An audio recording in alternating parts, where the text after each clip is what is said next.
Hey, good evening, everybody. You know, some people mistake Saint Michael, Michael Laver. Um, you know, you're not one of them, I know. Yeah. So, welcome to St. Michael's. We're so glad you're here. My name's Michael Laver, and I'm the rector here and have been for almost a year. In fact, in 3 days, it'll be a year. So, yeah. So they haven't kicked me out yet.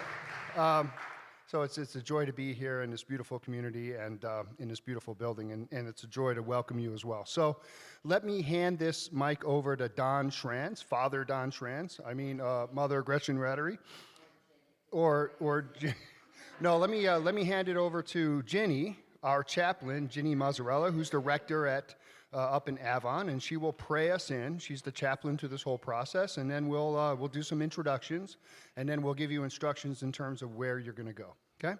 Jenny, please. Sure. Let us pray.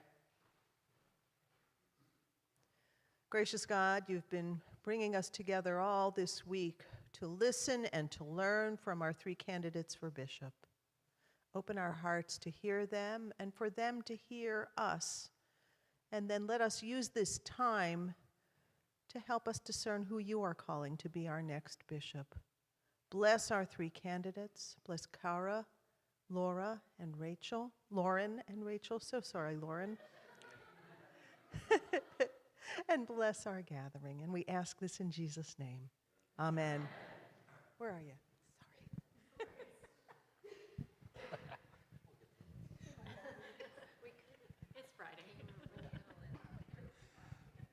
We've been locked together in a bus all day long, so please excuse us. We have spent the whole day traveling this side of the diocese, doing drive-bys of the parishes to give our candidates a feel for what we look and feel like as a diocese. My name is Don Schranz. I am the rector at St. John's in Clifton Springs. I also happen to be the lucky person to be chairman of the whole transition committee. And I say lucky because it has allowed me the opportunity to meet and greet and get to know these three wonderful people. And I think you're going to feel the same thing after you've had a chance to hear them and hopefully have a chance to meet them individually tonight. We thank you for being here, because what we are about to do is to elect a new bishop for our diocese.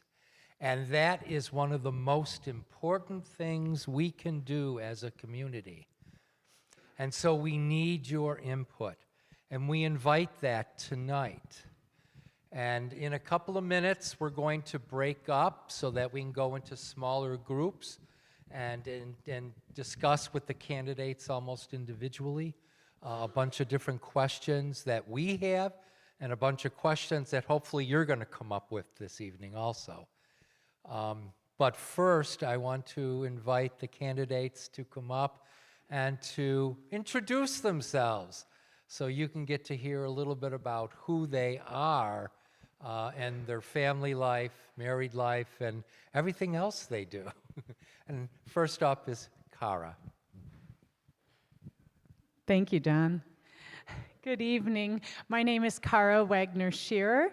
I was baptized at Grace Episcopal Church in Ellensburg, Washington, and it was on a Tuesday, which my mom would remind me because I was given a beautiful beeswax candle that still I can burn every year on the anniversary of my baptism, and my mom would remind me that the whole children's choir was gathered around. It was in that time when there were private baptisms and not Sunday baptisms.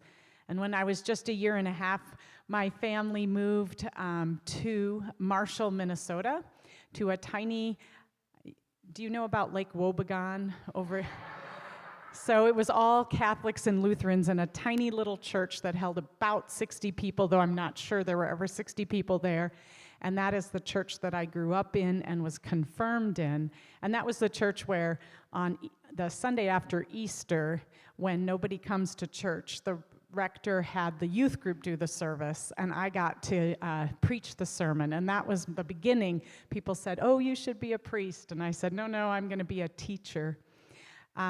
I have now ended up in the small church of St. John's in Chicago. It's a little country church that holds about 120 people, and I've been there for 18 years. It has been a wonderful place to grow as a Christian, to learn how to be a rector, and to be surrounded. I'm surrounded tonight by the presence of my husband, John, who is an organist and director of music. One of the nice things about both of us working in two different churches is that we get Mondays off together. Great time to go to the grocery store when no one else is there. And we have a daughter, Madeline, who is a medical student in Minnesota. And we have a daughter, Elsie, who lives in New York City, but right now she's somewhere in the Caribbean as a piano bar singer on a cruise ship. So she's having a great winter. We also, in the last 2 years, became guardians of 2 young people. And Nellie is a sophomore in college, and Demir is a sophomore in high school. In Chicago, I serve as the dean of the Chicago North Deanery, and that has been a wonderful experience for me, along with other diocesan work that I've done, to get to know our vast diocese. It's very similar to yours in that we have rural, suburban, and urban churches, but our distances are even further, so driving 6 or 8 hours to visit a church in another part of the diocese. One of the things I like about you is the size, your size, which reminds me of the size of all the churches that have nurtured me. And what I love about being part of a community is the opportunity to get to know people and spend real time with people, because that's, I think, how we listen together for the call of God and the call of our community to serve those around us. So thank you for having me this evening.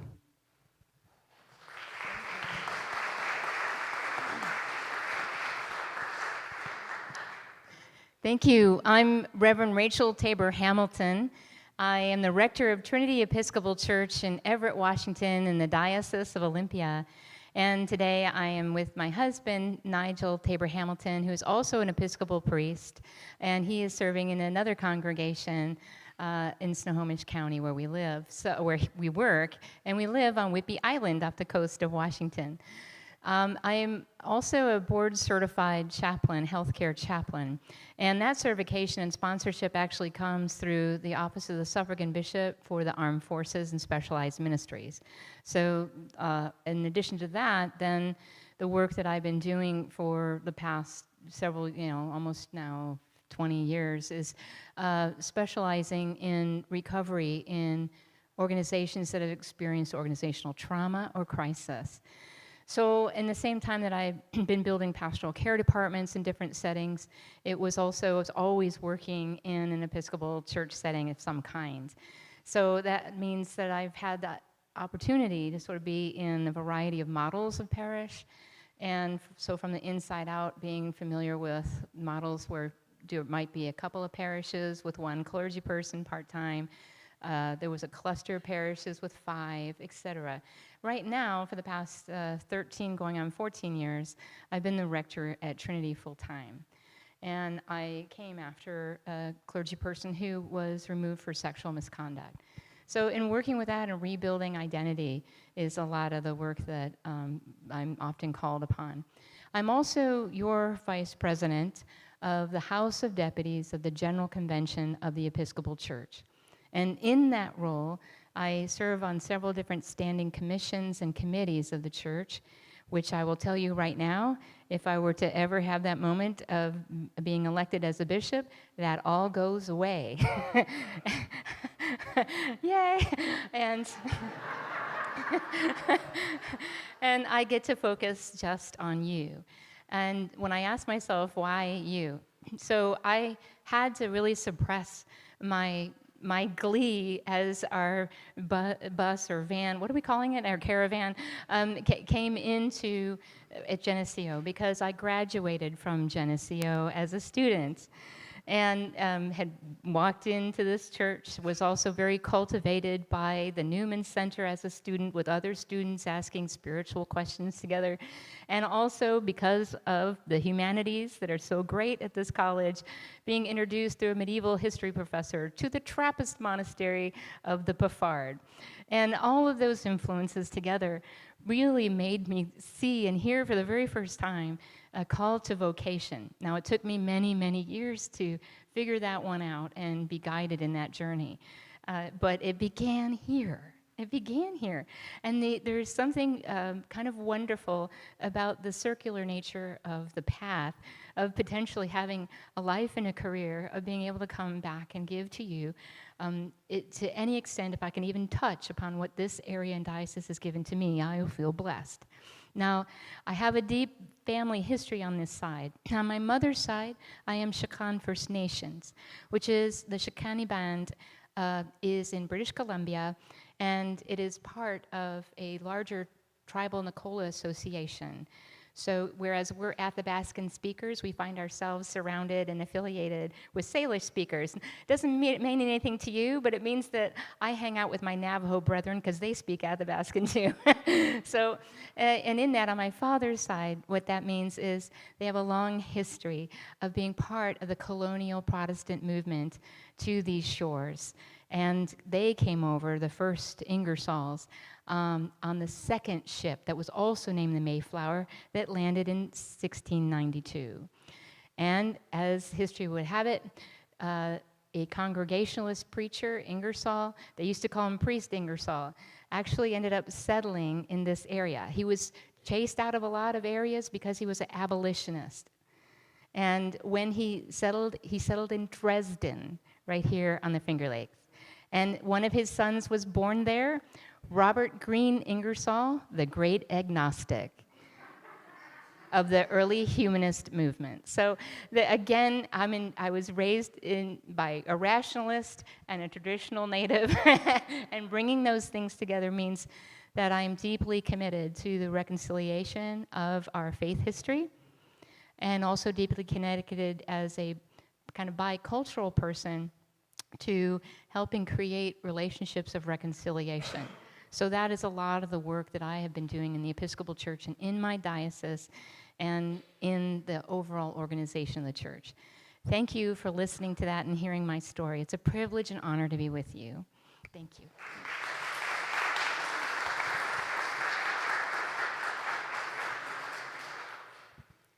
Hello, I'm Lauren Holder, and I am the canon for community and education at the Cathedral of St. Philip in Atlanta, Georgia.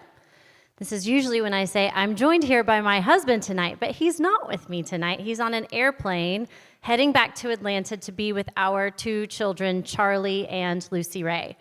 But he grew up not far from here. He's born and raised from Newark, New York. And so we get to spend time up in these parts every summer and occasionally in the winter. So it's special to be with all of you tonight, and I know that he's wishing he could be in two places at once. I am here tonight because a friend of mine who was raised up in this diocese shared your profile with me back in August. And when I read it, I was not thinking that I would feel called to be a bishop per se. I just read it because I love this area and I care about all of you, and I was curious who you were going to call. And then as I read the profile, I kind of said, oh my gosh, I feel like maybe they're calling me. And so I started that discernment process, and it has been such a wonderful discernment process to get to know all of you better and get to know especially the search committee and the transition team better throughout all of this, as well as my peers up here. The things that really spoke to me about your profile are, I read that you are looking for a bishop that longs to connect people to one another and connect people to Jesus. And those are two things that I care very, very deeply about. And not only do I care about them, they're also my favorite things. Connecting people to one another and connecting people to Jesus is where I meet Jesus in the world. And so I'm excited about the possibility of doing that work with you. I'm also a small town girl that came from a small town church and still has a heart for small town churches, despite the fact that I've been working in really large, complex systems. And so I feel like this is a place where I get to bring those two things together, to work in a complex system that is a diocese, and to use the leadership skills that I have gained over the years in working in those kinds of large systems, but to use it to care for small parishes that means so much to me. So I thank you for having all of us tonight, for your hospitality, and we're going to have a lot of fun, because it's Friday. So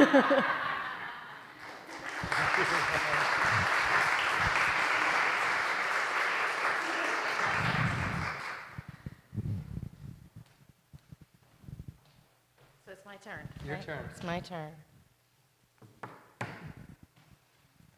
So hi, I am, is this on? Yes. I am Gretchen Rattery, and I'm the rector at St. Mark's in Newark, and I am also the dean for the Northeast District. I've been Julie the cruise director all week long. With a southern accent, yes. And they are probably hating me at this point because I'm the timekeeper. So that's my job tonight as well. And I'm going to be dividing this lovely group into 3 groups. Won't take very long at all. What I will do, let's see, 2 of the rooms are downstairs, is that correct? Okay, so how many people? Yes, Michael. Michael, The chapel is on this floor. It's just if you go out the sanctuary this way, it's how many people? All right, how many people? parish hall is downstairs. How many people in the chapel? Chapel, I'd say maybe 20 something. All right, so who's in the, all right, are you? No, Sandy is. Sandy and Shayna are going to be your moderators, and y'all are going to start with Rachel. No. Rachel. So if you stand, and Rachel, if you will join them, and 20 people who would like to go into the chapel and start with Rachel and these young ladies.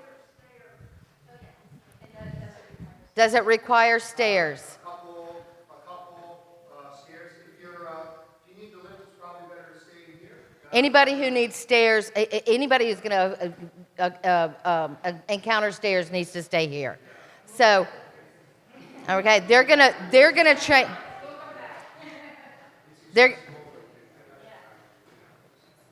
They're gonna change places. You're gonna stay where you are. All right. So now, Dawn and Lauren are going to go to the parish hall, which does, I know, involve stairs. So I need how many people? 20? I understand. It's okay. The lift takes a long time from what I understand. Okay. If someone really wants to go downstairs with our group, come on, we can get you down there. All right. Everybody else is going to stay in here, and they're going to be with Michael and Cara. And y'all are pretty close. What do you want? Would you like them closer?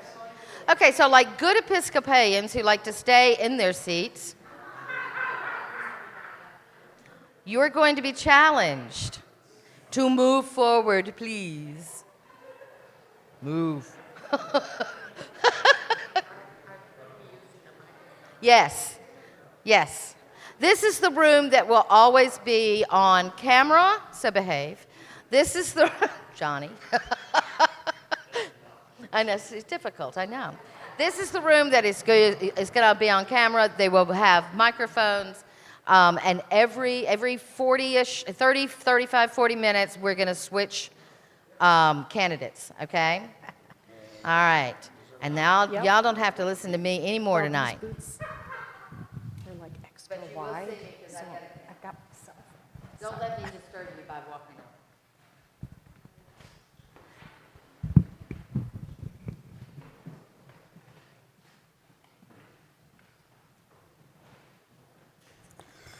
Okay, thank you so much. So the way the format is going to work in this session, and for all the sessions for that matter, is that there is a communal microphone here, and if you desire to ask a question, you can come line up here, and if you can't get up here, just indicate so, and we can bring the mic to you, which is fine. We have a number of pre-set questions that the diocese has compiled from people like you who have had an opportunity to submit questions. The standing committee has taken over 300 questions, compiled them and distilled them down to about 30 or so. And every night we're trying to ask a different set of questions so that by the end of this process, all of those questions will be asked. So what we'll do tonight is I will start by asking a question from the standing committee, and then I'll invite a question from the floor, and we'll just go back and forth like that until the end of our time. Okay? All right, well, let's just go ahead and get started then. Could you ask them to say their name and where they're from when they... Sure, of course. Yeah, if you want to, when you come to the microphone to ask your question, if you want to say your name and where you're from, that would be much appreciated. Thank you. All right.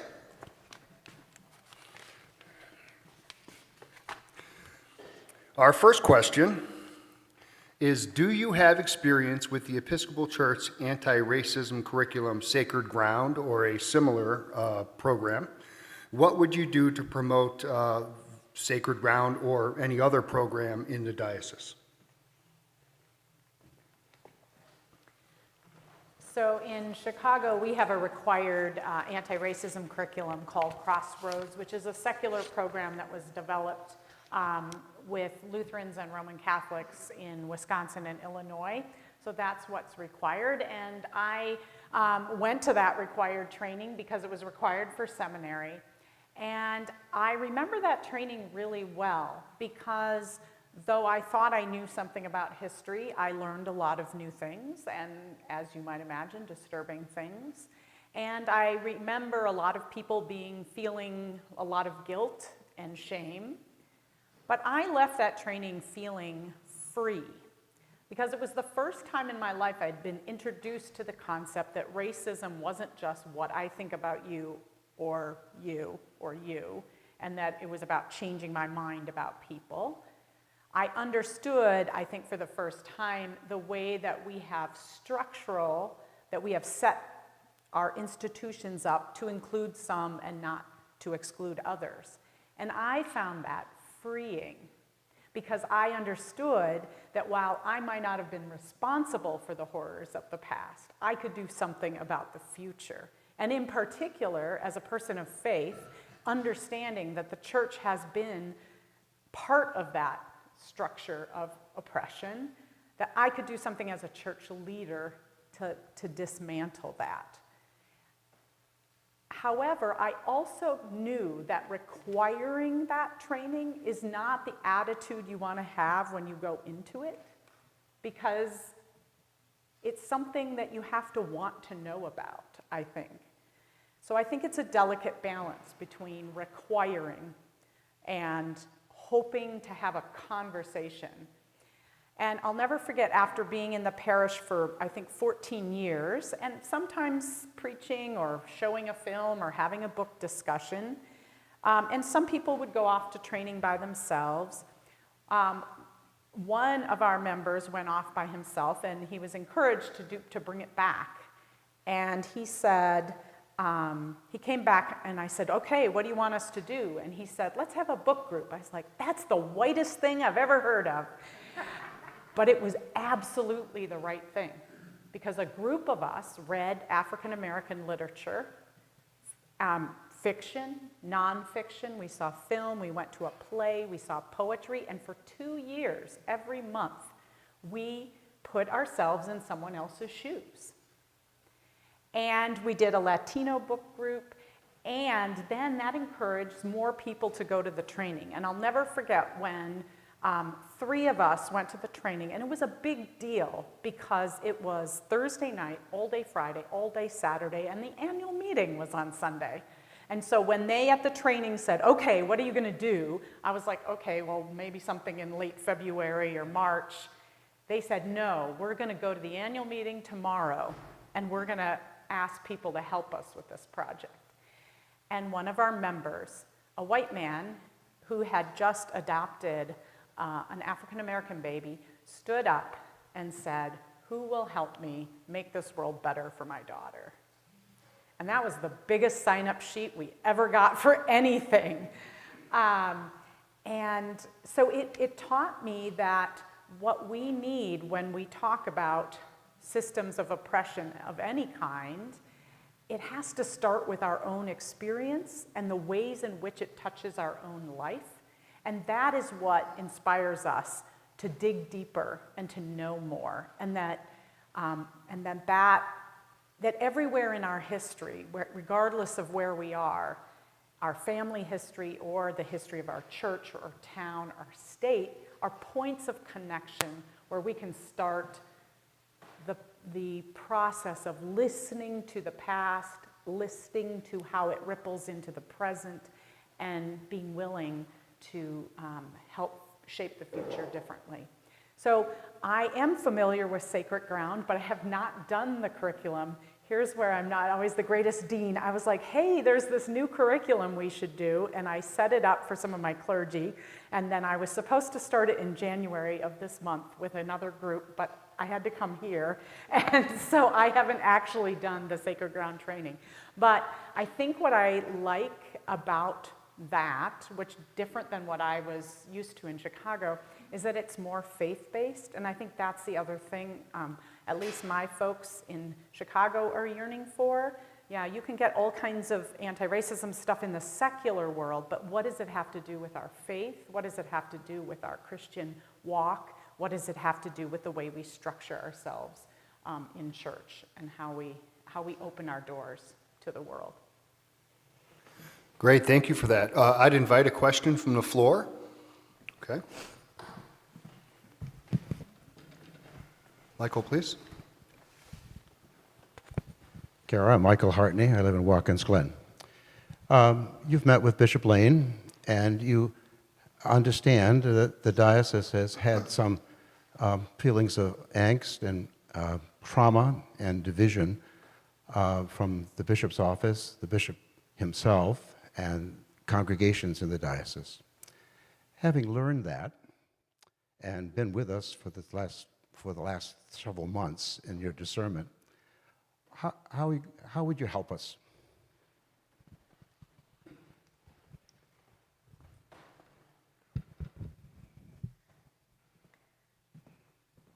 So I think, first of all, none of us is completely defined by our trauma.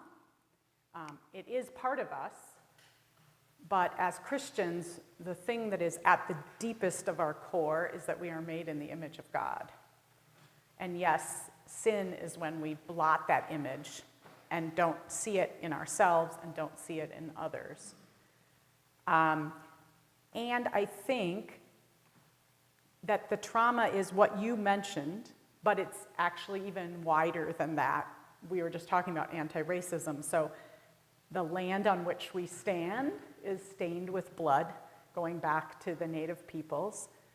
There is the issue of slavery and the ways in which wealth and power were distributed in this country. And there's individual trauma in churches. You've closed. One thing that was really heartbreaking as we drove today was, oh, there was this beautiful church, it's not open anymore. That's family history and family, it's hard, it's painful when churches close. And then there's individual trauma in our own families, and it's not just like grief, we don't experience it all at the same time or in the same way. And so I think, like grief, sometimes it hits us and we can be in tears or unable to do anything for days. We can sometimes, after time, move on and not think of the loved one, and then all of a sudden, as one of my parishioners once said, she took a dish off a shelf and she just started crying because her husband always got that dish down for her. But I'm not afraid of that trauma. I'm not afraid to hear And I understand that every story will be different. It's not the same trauma for everyone. And so it's important to establish trust, to understand that we are still part of a body that has been wounded, but that if we are willing to be with each other and to listen, then healing can take time.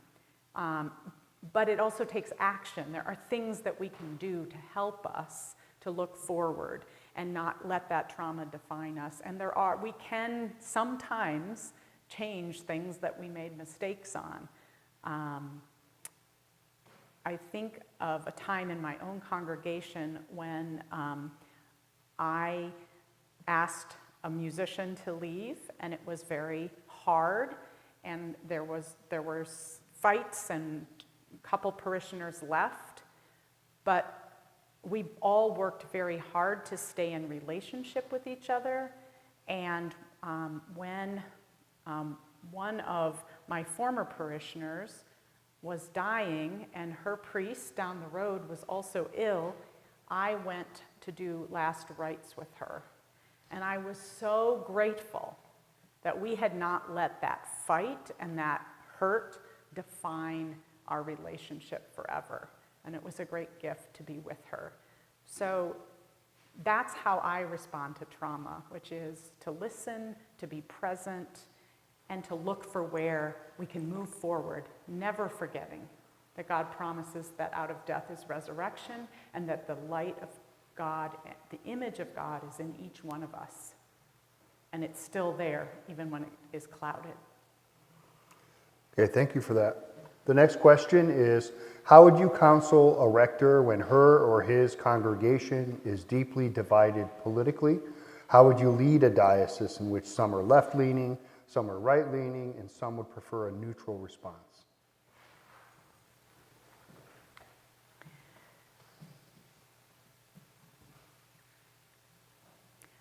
I still believe in the adage that preaching is about having a newspaper in one hand and the Bible in the other. And by newspaper, I mean that third peg on the stool, which is reason, right? There's tradition and scripture, and reason includes our experiences and our intellect. So to me, the newspaper is what I ate, that I spent a week on the bus with these people. It's what's happening in the community, it's what's happening in the nation and the world. It's everything that we bring. And we've got scripture and these stories that still speak to us today to those very things that we are experiencing. So, when a priest is ordained, we are ordained and promised to care alike for rich and poor, old and young, and Democrats and Republicans and independents. And most important is those relationships. So I don't think we should shy away to speaking to the realities of the world, but we have to do it through the lens of the gospel, not through our political lens, and understanding who we're speaking to and honoring. We have completely forgotten in this country how to have civil discourse. It isn't even valued. It's no longer a thing that people say is important.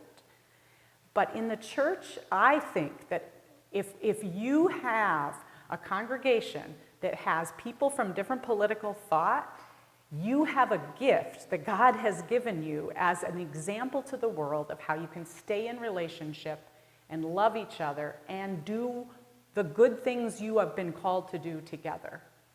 That's disappearing. In my congregation in Chicago, we're like a little bubble in some ways, right? And then there's another bubble over here that they all think alike too. That is not how Jesus asked us to be together. It is in our differences that we are best suited to respond to the world.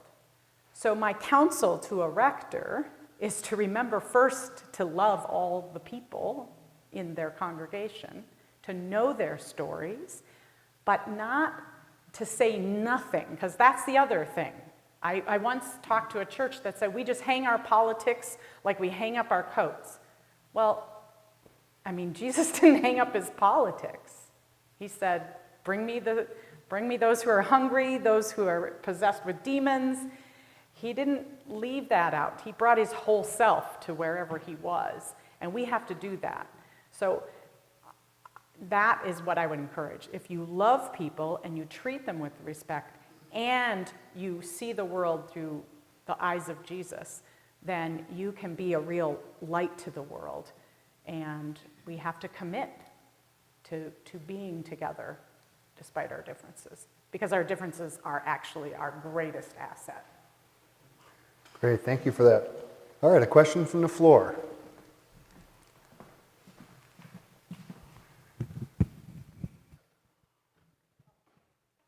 Okay. Please. Hi, I'm Pat. I'm from Wellsville, from St. John's in Wellsville. And I grew up in the Episcopal Church. I grew up at St. John's. And I remember seeing a bishop when I was confirmed in 6th grade. And since I have moved back in my older age, 1 a year since I've moved back. And I've heard a lot of talk about different models for congregations because we have to adapt. Is there a different model for the bishopry?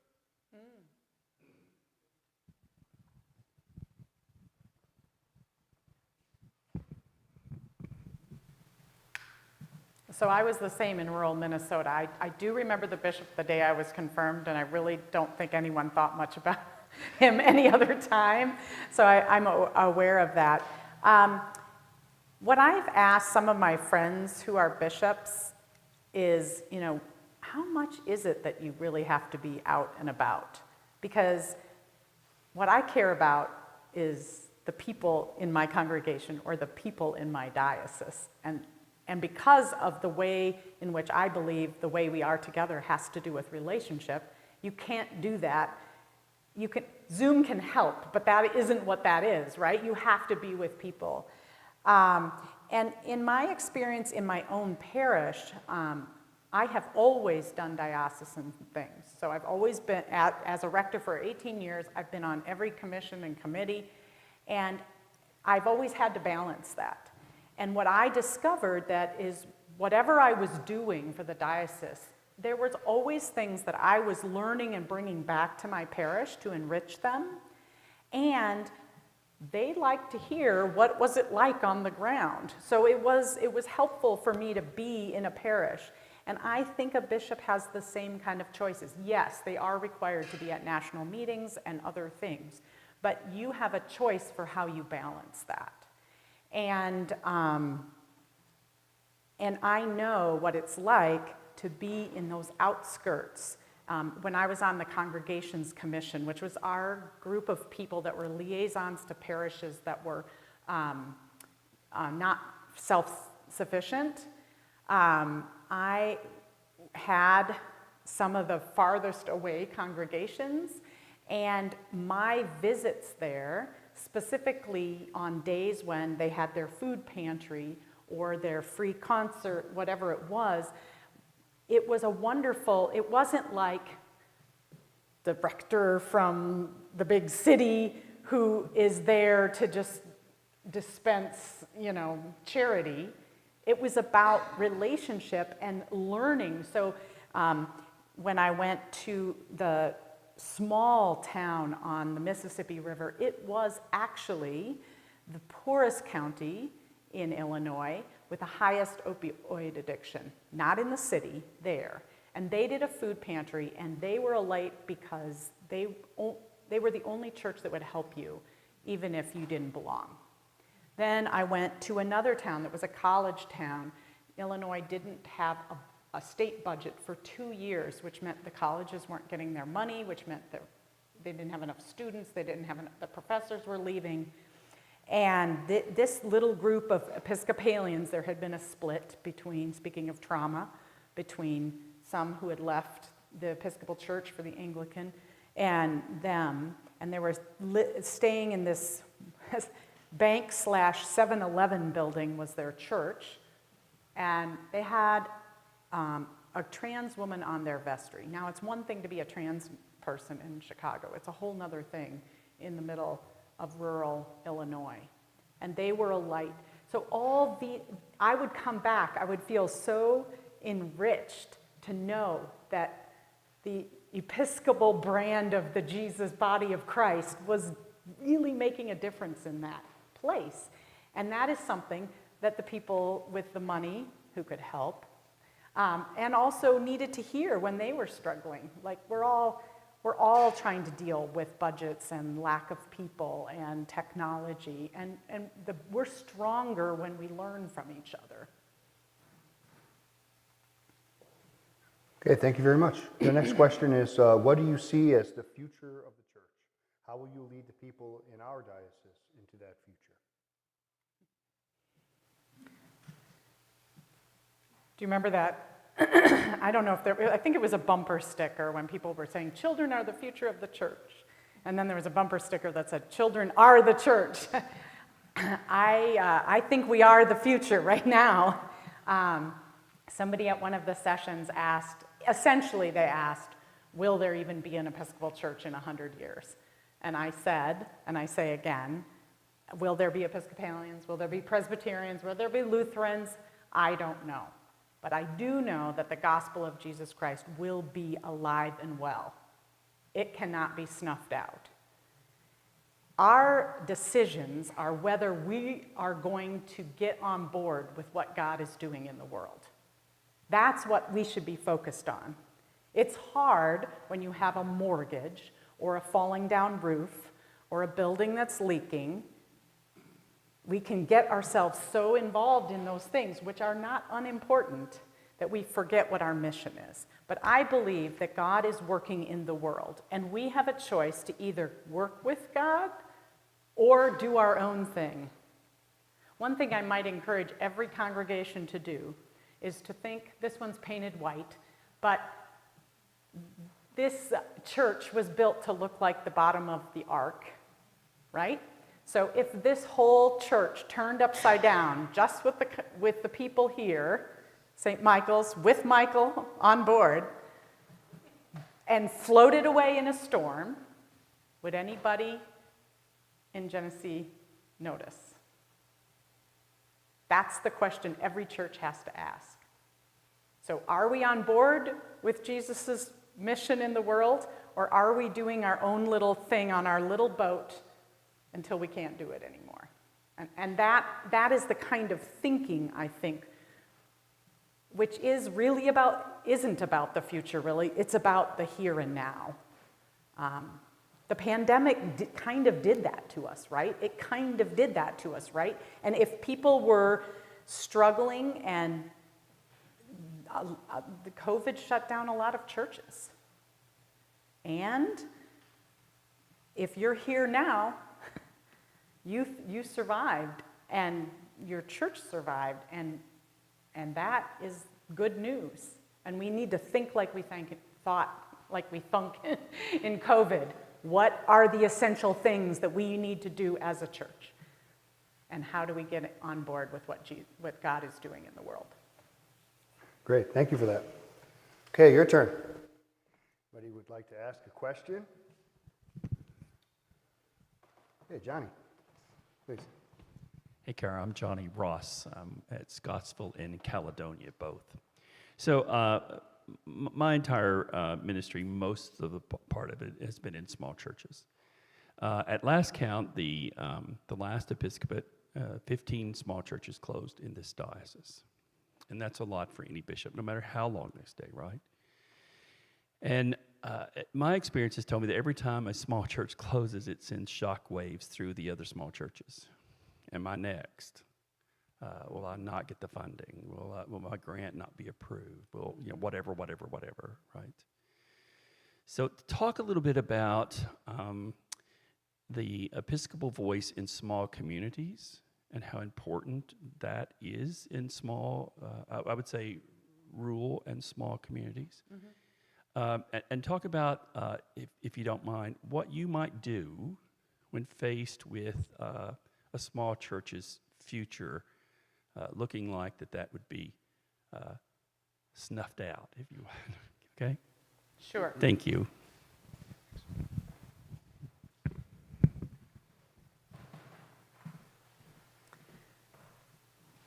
So first of all, I think that every small church has quite a few options if we are willing to look at them. So one of them might be closing. And if everybody is exhausted and they think we can't keep doing this and we think we're going to close, my encouragement at that moment would be write your bucket list. In fact, there's a whole article about what if the entire church, we knew that in 5 years everything would be shut down. How would we live those 5 years? What would we do? I had a friend, church falling down, 15 people in a space about this big, and instead of working on a capital campaign, they just started feeding people on Tuesday. And suddenly not suddenly, years later, there's 400 people in the church, right? And they still do the food, right? So I would, if a congregation says, we are tired and we can't do it, I'd say, write your bucket list, spend the money, whatever it is, do whatever God is calling you to do now, right? So that's one option. We have a long tradition of lay-led congregations, lay-led worship in morning prayer, in evening prayer, and that we need to figure out how to discern the gifts that are in the congregation as it is and what they feel called to do together and support that. I know there's a congregation out here with 9 worship leaders. In the congregation that I grew up in that had a part-time priest who was also a professor at the college, when he retired, they, with formation, ordained one of my friend's mothers to be the priest, to do the sacramental part. They trained other people to do the formation, to do pastoral care, and they kept that church going. And there's all kinds of different words for that, shared ministry. I know you've experienced, and that is also another kind of pain where it's like, oh, if we just get 3 very different congregations in very different communities to be together, that's going to work. And there's a history in this diocese of that not working, right? But there's also a history, new history. The Shana, who's been on the bus with us, is serving both in the southwest and the southeast, they're sharing a priest. Even at the diocesan level, I think it's great to have a bishop for 45 congregations, but why aren't we sharing other kind of staff people with the diocese on other sides of us and saving money that way? And I think churches can think one parish secretary for, right, or whatever it is that might work. So I think there's lots of in fact, I don't think I'm sure there's a lot of other things I haven't said because I haven't thought of them because y'all will think of them. But I think there is no model that shouldn't be explored. If people have the energy and passion to keep together. I heard about a church that hasn't had a priest, I think, for 2 years. They weren't even having services during COVID. They were still feeding people. They were doing church. They were sitting around a table. They were breaking bread, right? They were still church. So if we think that church is a priest who's full-time and does the Eucharist every Sunday, that isn't going to be an option for everyone. So we have to, but if we're willing to think of other ways of being together, I think the possibilities are limitless. But even in closed churches, and this is, I think, the hard and pain, there are good deaths, right? When we talk about hospice, there's deaths that are shocking and horrible, and there are deaths that are good deaths. And I think there is a way to close a congregation and gift the land, the whatever it is, in ways that it keeps the seed and the purpose of that place alive. And remember that we believe in the resurrection. And sometimes we have to die in order to be resurrected. Okay, thank you for that. The next question is it is said that the future of our church depends upon the engagement of millennials and Generation Zs, whatever that is. Do you agree? And if so, how would you engage members of these generations?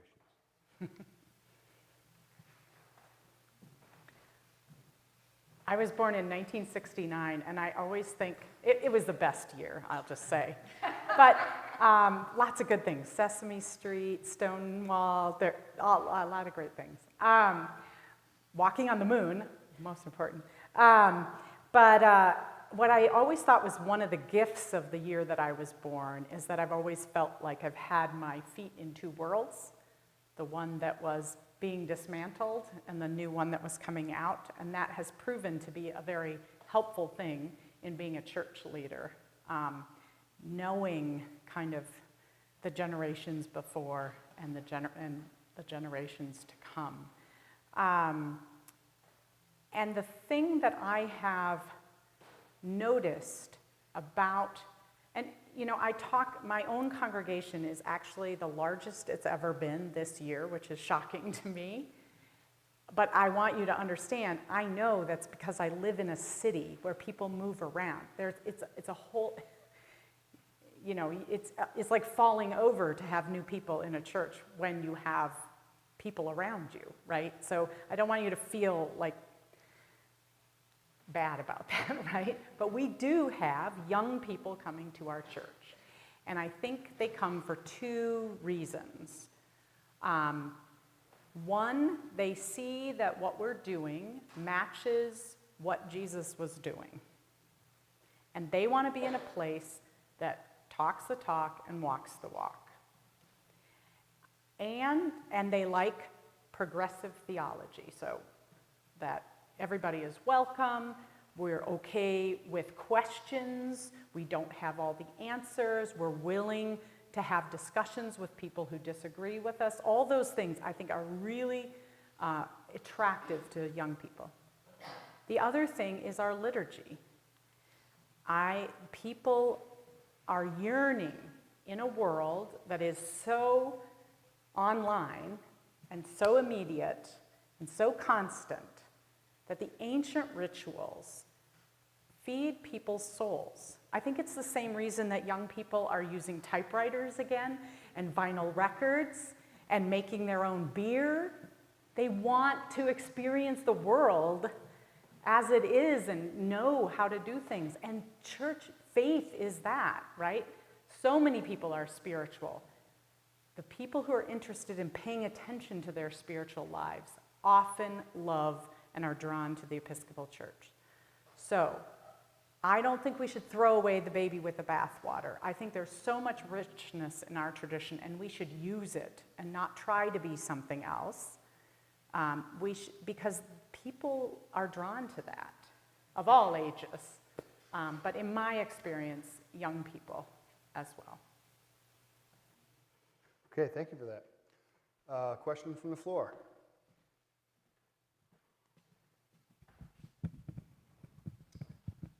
Okay.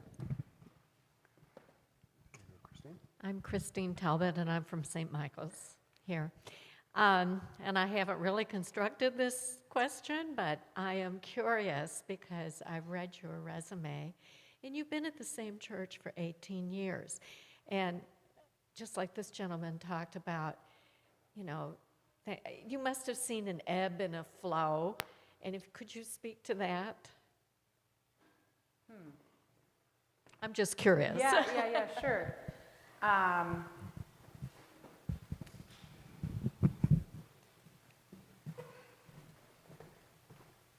So are you talking about like culturally or just the life of a small church? Any of those. Go for it.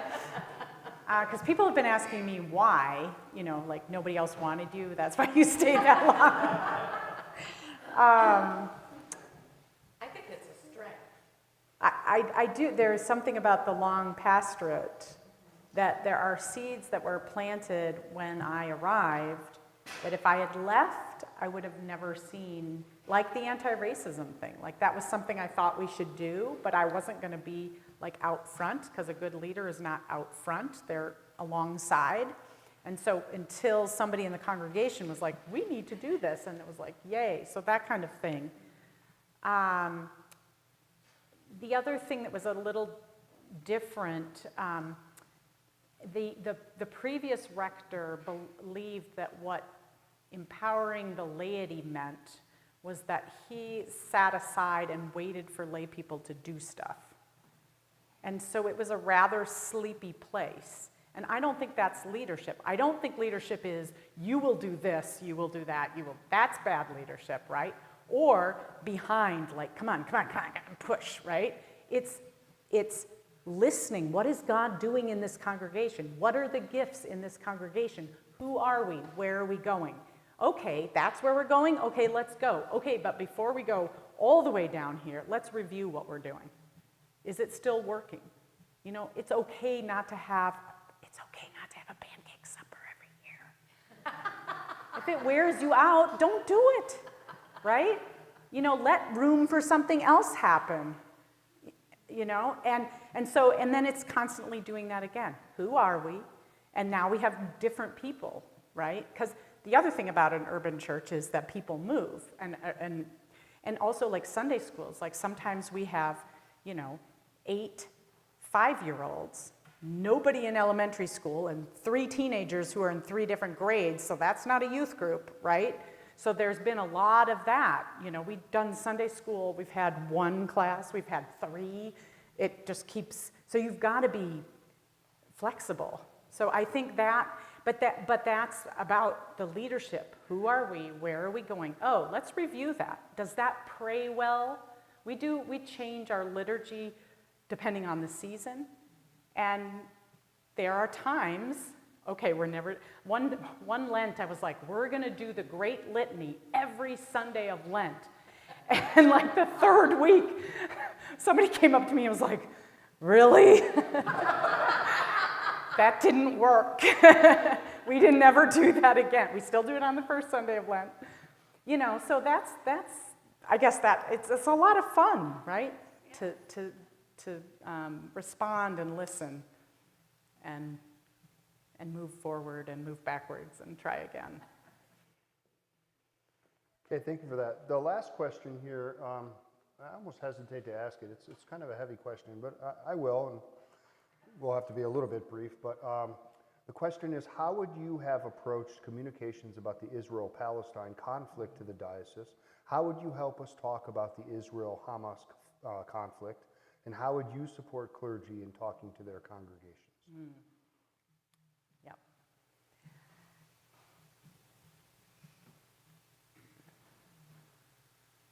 So,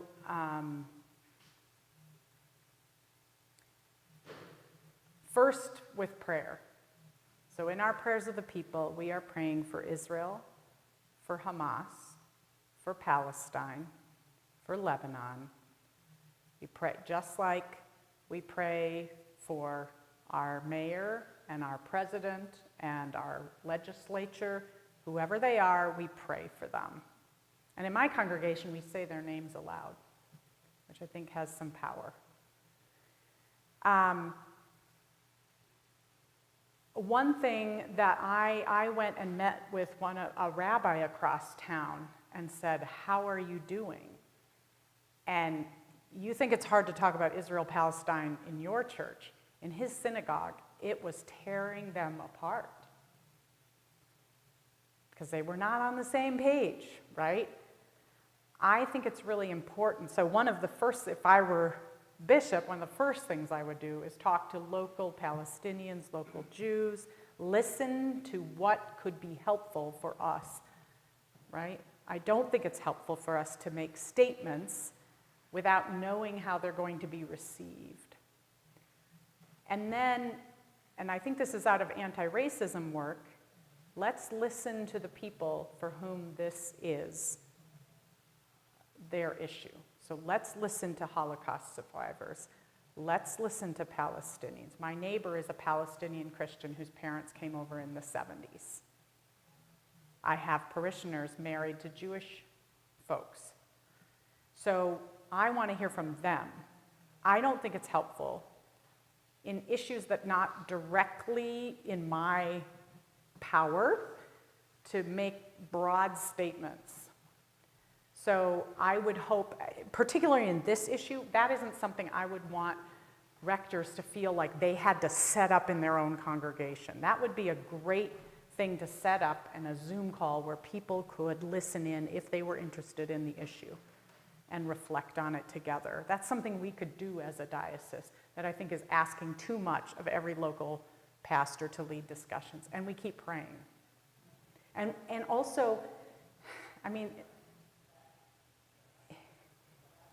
it's not a new issue.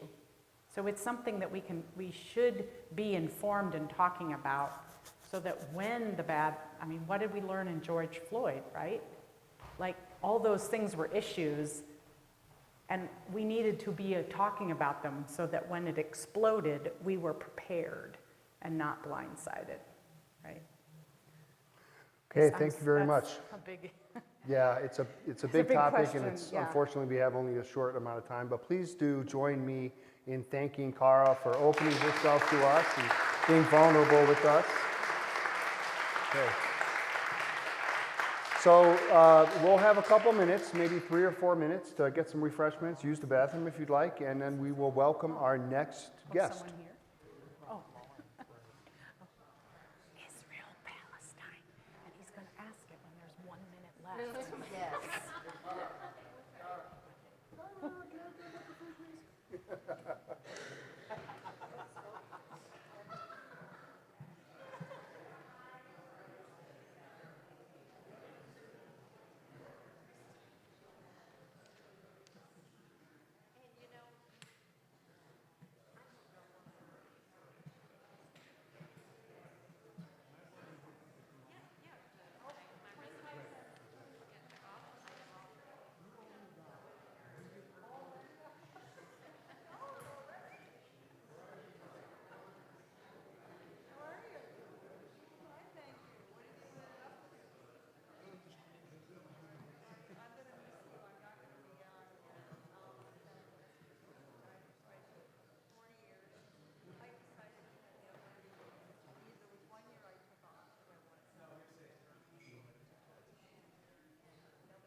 Okay, welcome back, everybody. Let's go ahead and get started in this second session.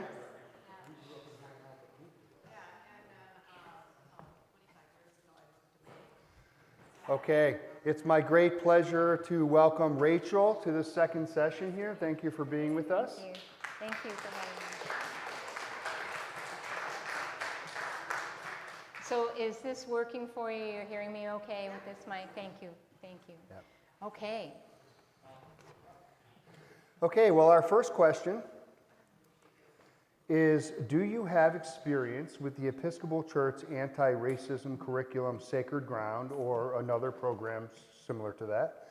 And what would you do to promote Sacred Ground or another program in the diocese? Thank you. So do you see me better if I stand a bit? You're kind of in the back a little bit. Okay.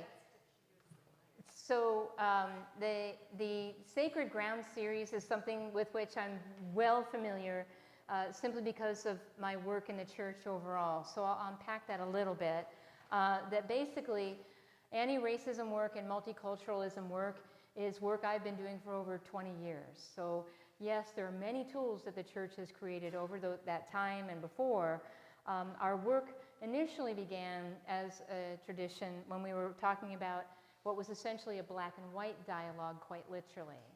And then the church began to understand that it needed to expand its understanding of who was in that conversation and all our different communities of color, as well as our immigrant communities and refugee communities. So what we've developed, there's several different resources with which I'm very familiar that specifically focus on, are we working with refugees? Are we working with specific immigration needs? Are we working with folks who represent historic migration and they have particular issues like Japanese internment history? So it's very specialized in where some of these tools can be targeted, and that's important to know. So in that repertoire of work, I would add into that the experience of being involved for many years in an organization in Washington State called Faith Action Network. And the Faith Action Network is a body of interfaith leaders, Muslim, Christian varieties, traditional Native American spirituality practitioners, Sufi practitioners, etc.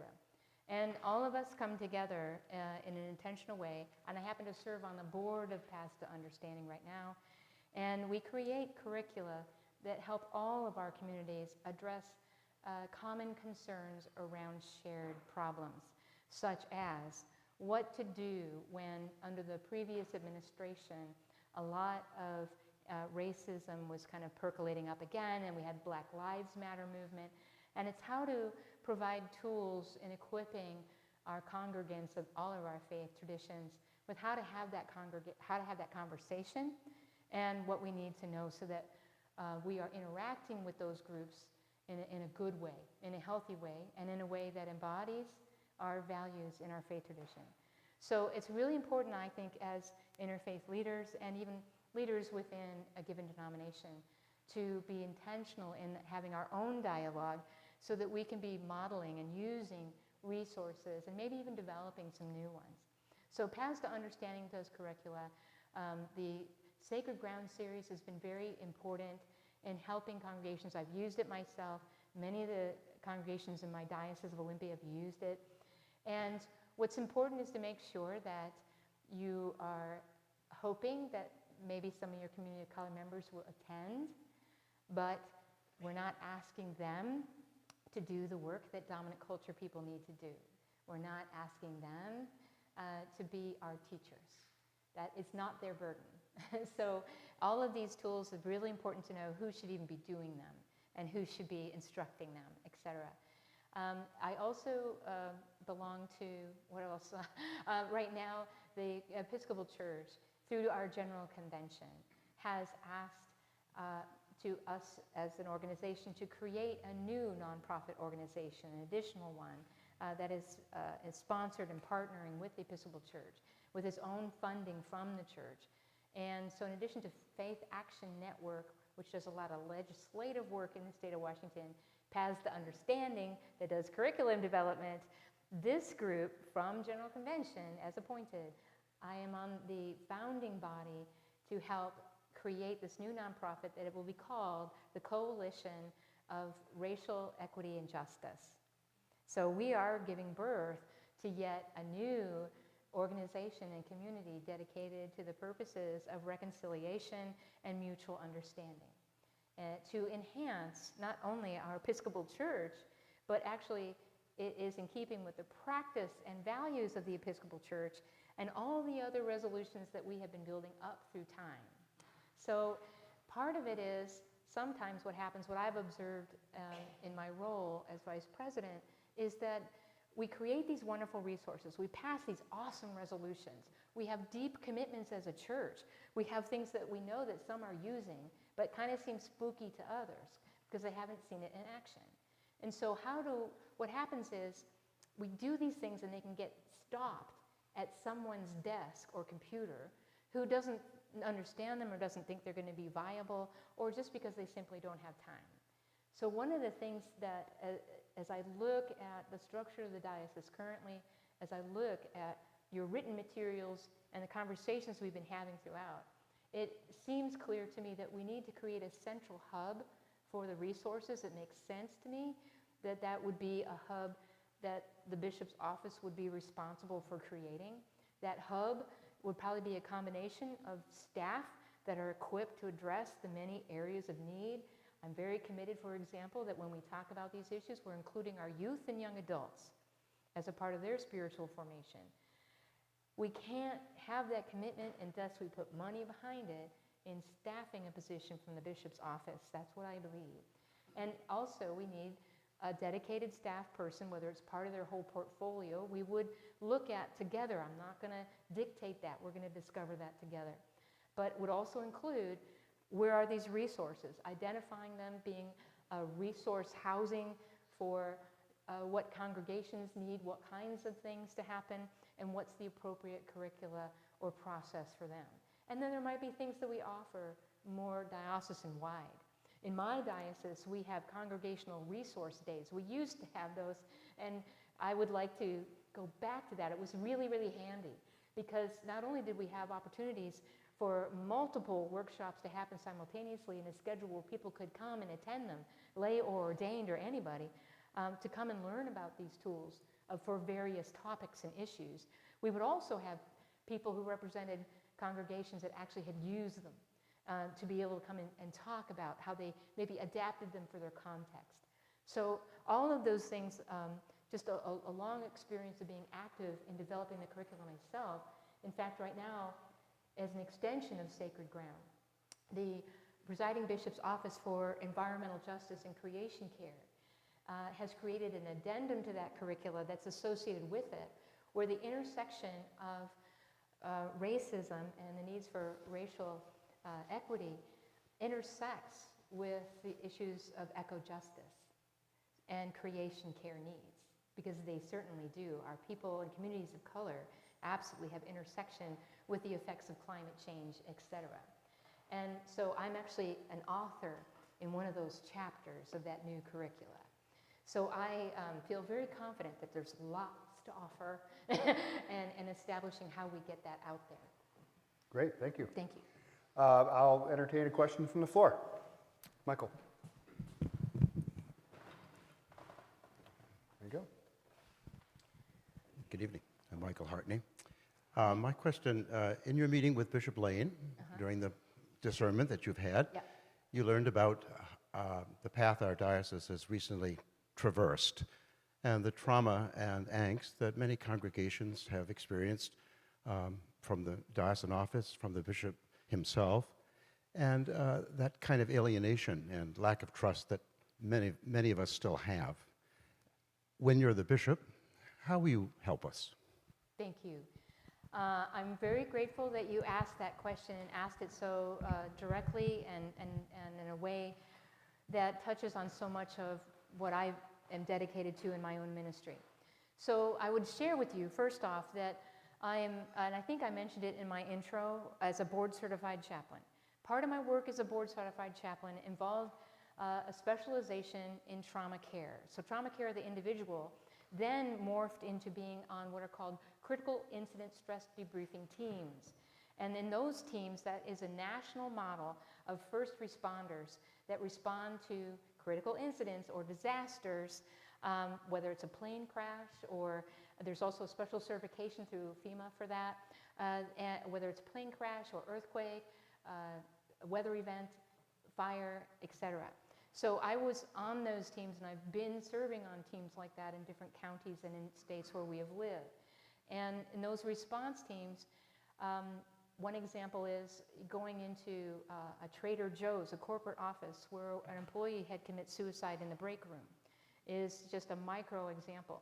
We also had to, there was a case I was on for a chemical plant that had a spill, and working with the first responders and hospital personnel in mediating with family and getting families back and reunited. I was also deployed in that status to Katrina, and specifically deployed to work with first responders in their experience of trauma. Now, how would I do that as a bishop? Is how that also emerged for me and evolved, was a specialization in working with organizations who've experienced organizational traumas in the church. In fact, while I was director of pastoral care for Island Hospital in Anacortes, Washington, that was a full-time position, I was asked by my bishop, and this was the first time, I was already kind of in a rotation of clergy in a cluster model. So Sundays I was going to various, so like 5 parishes in this cluster. So my Sundays were taken on the mornings. But he invited me, would I please come and take this congregation of remaining Episcopalians. We had 2 parishes in my diocese that were alienated from their property during the time when conservatives were attempting to go out of the communion and the diocese. You remember that time?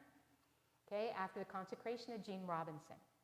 And taking that parish, congregation, they initially were meeting one another's homes because they were determined to continue to worship together as a community.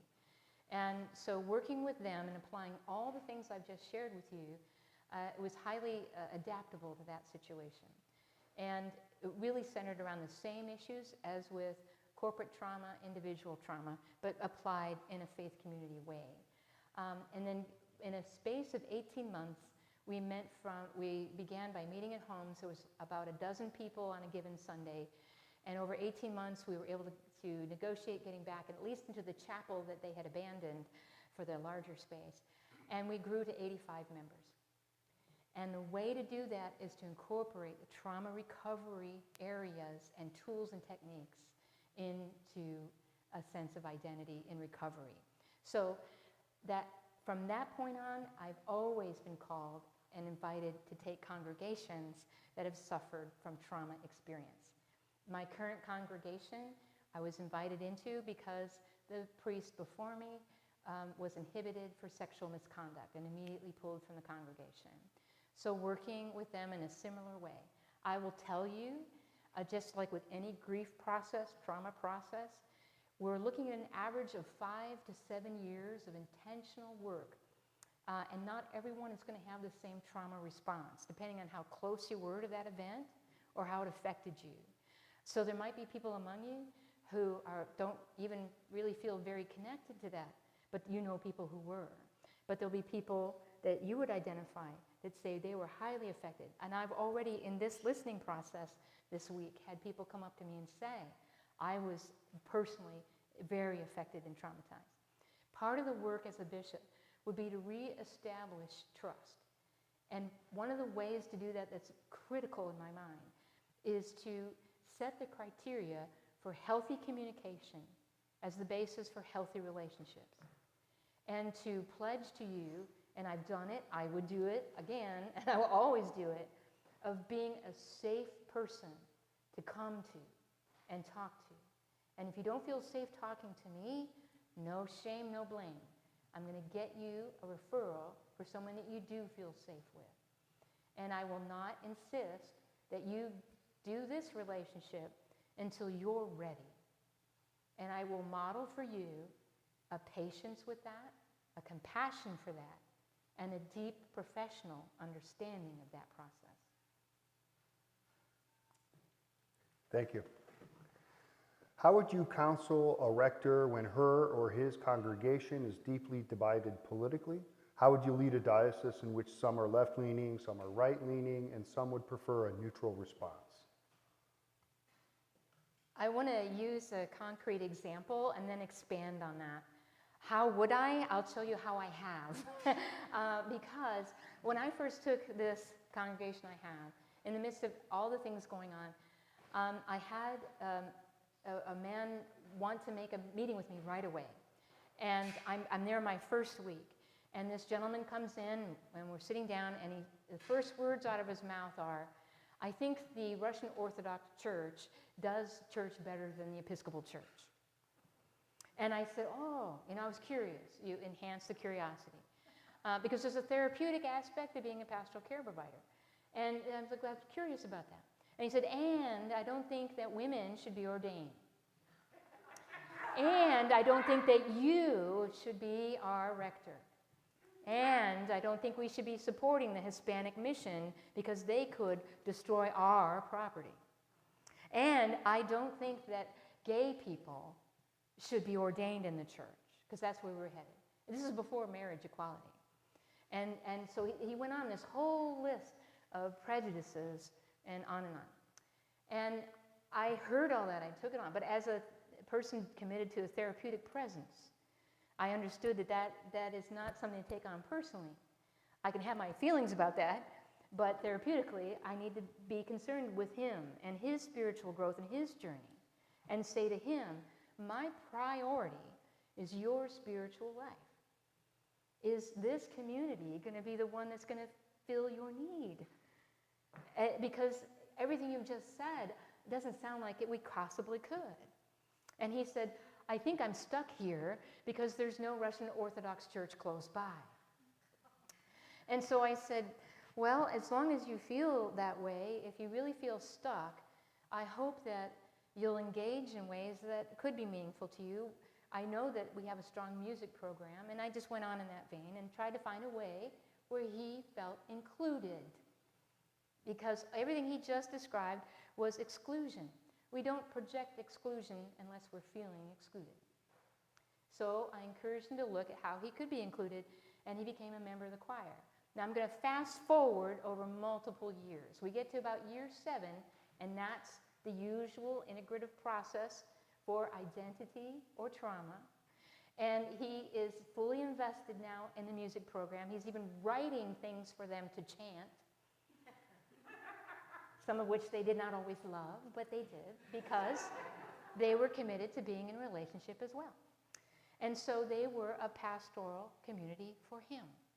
That modeling from the community empowered his formation to do the same. Because then several more years fast forward, our organist, the choir master, who he adored and thought was wonderful, came out as gay. And it was his first experience in a safe and loving community, patient with him and compassionate, where he said, I will defend this man. And it's just that kind of transformation can't happen just because a bishop says we're going to do it that way, but because we all come into agreement and commitment to our own ongoing spiritual formation, of being a community of faith that is a safe place for us to bring our questions and our imperfection and our full humanity. When Jesus was incarnate as being fully human, if we really believe that, then it doesn't let us off the hook at all about working on ourselves. Thank you. Great, thank you. Question from the floor. Okay. Please. Hi, I am, excuse me, my name is Pat. I'm from St. John's in Wellsville. I don't know if we were on your tour today. But Yeah, we did a drive-by. We waved. I grew up in Wellsville at that church. And I said this earlier, I remember in 6th grade seeing the bishop. I couldn't tell you who he was, but Yeah. I remember the man. And then I was away from the Episcopal Church for a while. And when I came back, since I've been back, I've probably seen a bishop a year.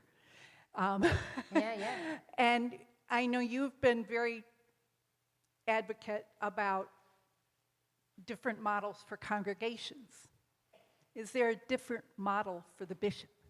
Oh, more yes. What a great question. Along the lines of expanding even on that last question, the bishop, as I see, is someone who really needs to be committed to listening. And one of the things that I really want to do is I have this resource that I already began that people on you should ask the people who are on the discernment committee about. So I could begin to get in my head the regional differences and needs, right? So I really think that I really would be committed to doing individual assessment of each of the communities, which means as a bishop, I need to be highly portable. I am not a person who says, if you want me, you're going to have to come to me where it's convenient to me, right? That's nah. I see the future of the bishop being one that, get me a Winnebago and I'll come to you. Because I need to be portable. The bishop needs to be the one who's facile. I don't even need a Winnebago. I just go stay in a rectory. But doing the listening sessions around the traumatized community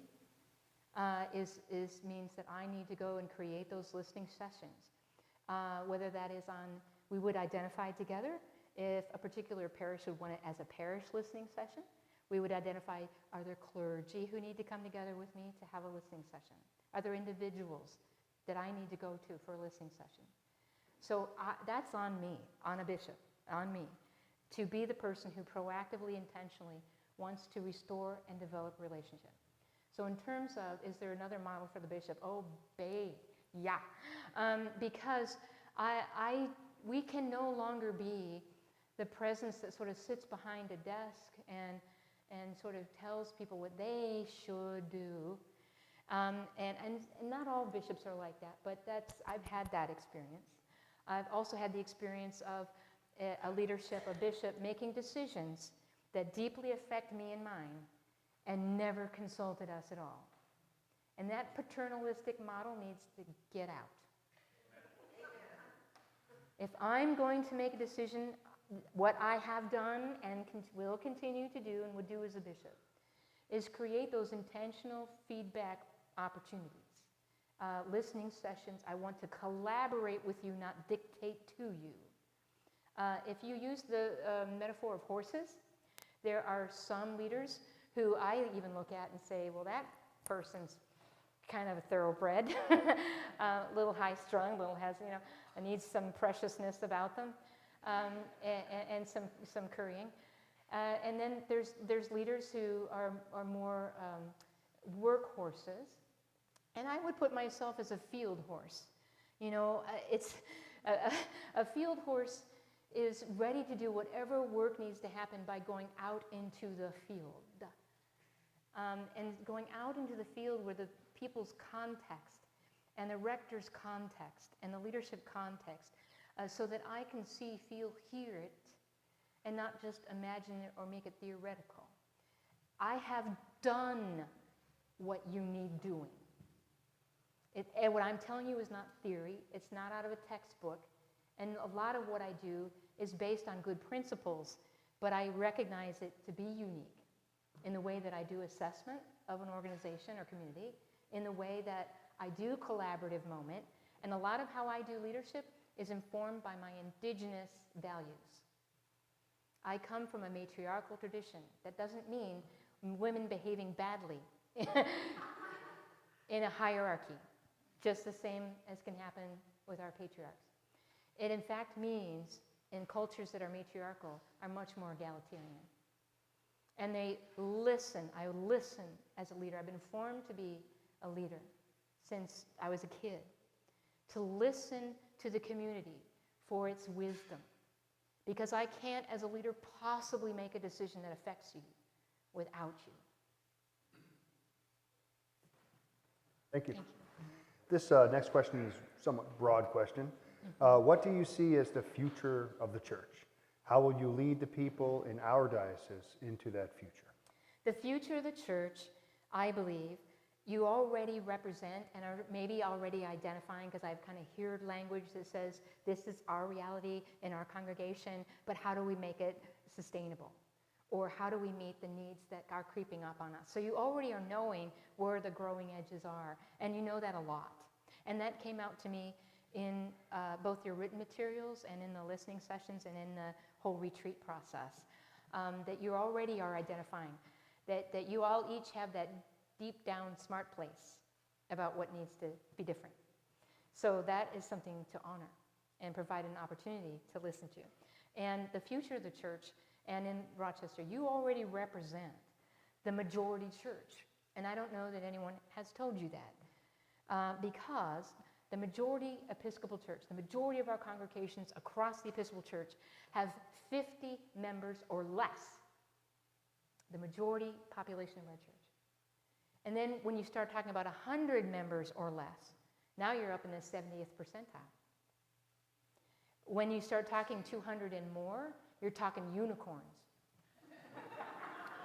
And unicorns have their own specialty needs, so I don't want to denigrate that, but they need a different strategic plan, a different model of leadership and staff development, and a different model of how to equip people for leadership. And so we need to recognize the differences in that community. They're as valid as anything. Now, again, in traditions that inform me, in addition to thinking about finances, I also think about an economy of reciprocity, which is I'm always looking for, not only assessing for the need to make something sustainable and viable, I am also listening for who has an abundance of the very thing that these folks over here might need. Maybe it's a piece of training or wisdom.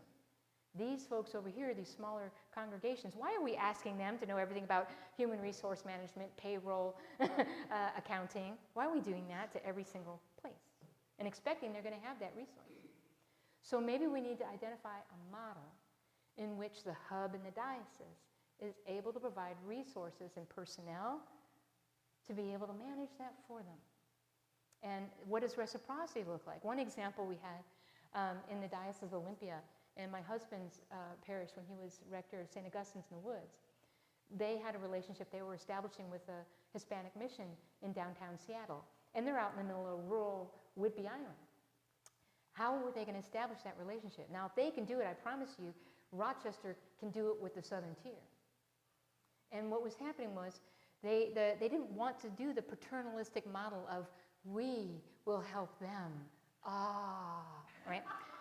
They wanted to develop a genuine, authentic partnership and recognize what their strength and power and it was, and how they had things that their congregation did not have and needed.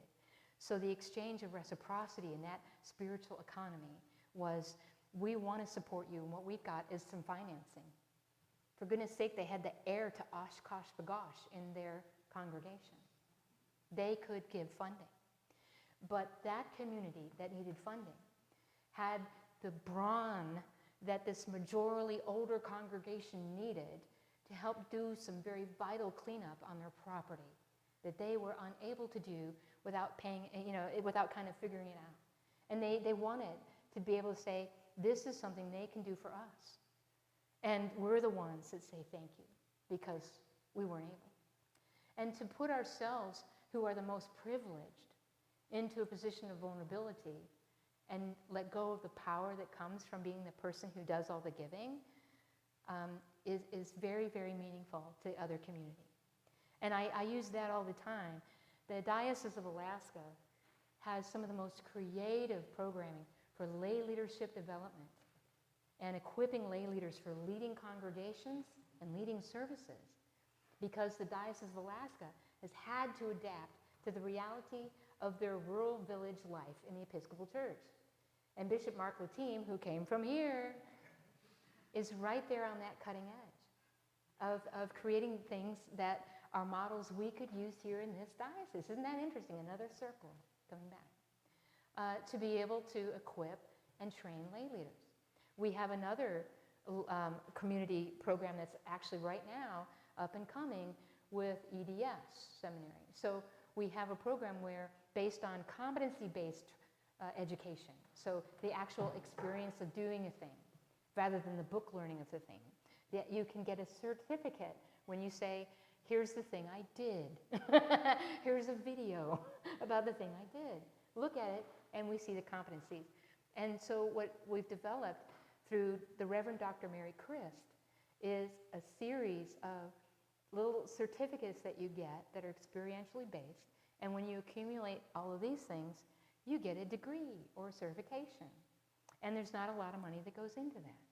But if we could identify some resources for that and not make it a financial burden to the people we want to empower, just like they do in Alaska, then we get effective communities that even though they're isolated geographically or distant, they are in community in a profound way. And I want to have that here. I want that here. And because I see Rochester as ultimately being a laboratory for some of the most creative things going on in the church right now, and it makes me extremely excited, very excited to be able to do that here. Because I think Rochester, like Alaska, it's a well-kept secret what they're doing, but I think Rochester could really be a gift to the whole church in the willingness to be inventive, creative, and apply all these already existing models and maybe develop some of our own. Great, thank you. Question from the floor. 60. Okay, Johnny, please. I'm Johnny Ross. I'm at Grace Episcopal Church in Scottsville and St. Andrews in Caledonia. Most of my time as a priest, my 28 years, has been spent in small churches with only one large church, and thank you, Nigel, for remembering who that was. I would like for you to say something. Within the last episcopate, we had 15, at last count, I think, small churches close their doors, and the community lost that presence, maybe forever. Yeah. I hope not, but maybe. Would you say something about the particular Episcopal voice and how important that is in rural and small communities, theologically and social justice, and being that branch of the Jesus movement? Thank you. That's being lost. Thank you. Thank you. I appreciate that question very, very much, because we are at a time in our national life where the rise of Christian nationalism, racism, sexism, all those isms that we thought we were dealing with in the women's movement and in the civil rights movement, et cetera, that we thought we were capturing us and doing right, are now, we realize, absolutely with us. January 6th was a moment in the national life of the United States where pretty much every person of color I know was not actually completely surprised by what happened that day. But a lot of other folks were. All the symbols of a heritage that we really haven't fully come to grips with were there. A cross, a noose, a flag, an American flag. All of those things coalescing together, in addition to the co-optation of symbols from indigenous life, African American life, and that ownership was right there. What the Episcopal Church has to offer in this moment and always is our increasingly clearly articulated through legislation in our General Convention and in the teachings of this church and our ongoing affirmation of the rights and dignity of every human being. Our youth need to hear that in spades, because when they come to me, they're saying things like, why should I even try to make something of my life or go to college when the environment isn't even going to be existing there for my children? When they're losing hope through climate grief, it's a real thing. They're losing hope that Christian nationalism and authoritarianism won't take over our nation, because it's kind of looking like that to them. It's looking like that to them globally, and they're saying, how do we respond? How do we respond? The Episcopal Church is clearly articulating our ongoing commitment that we need to make much more public and clear in rural New York, upstate New York, as much as we do in Rochester, and no longer hide the fact that our most profound commitment to social justice is a movement of faith in continuing to faithfully follow Jesus Christ and not allowing, as Jimmy Carter has said, Christianity to be co-opted once again by people bent on violence and using God to justify it. We will not do that. We will follow the way of peace and love that both Jesus and our presiding bishop talk about. Thank you. Thank you.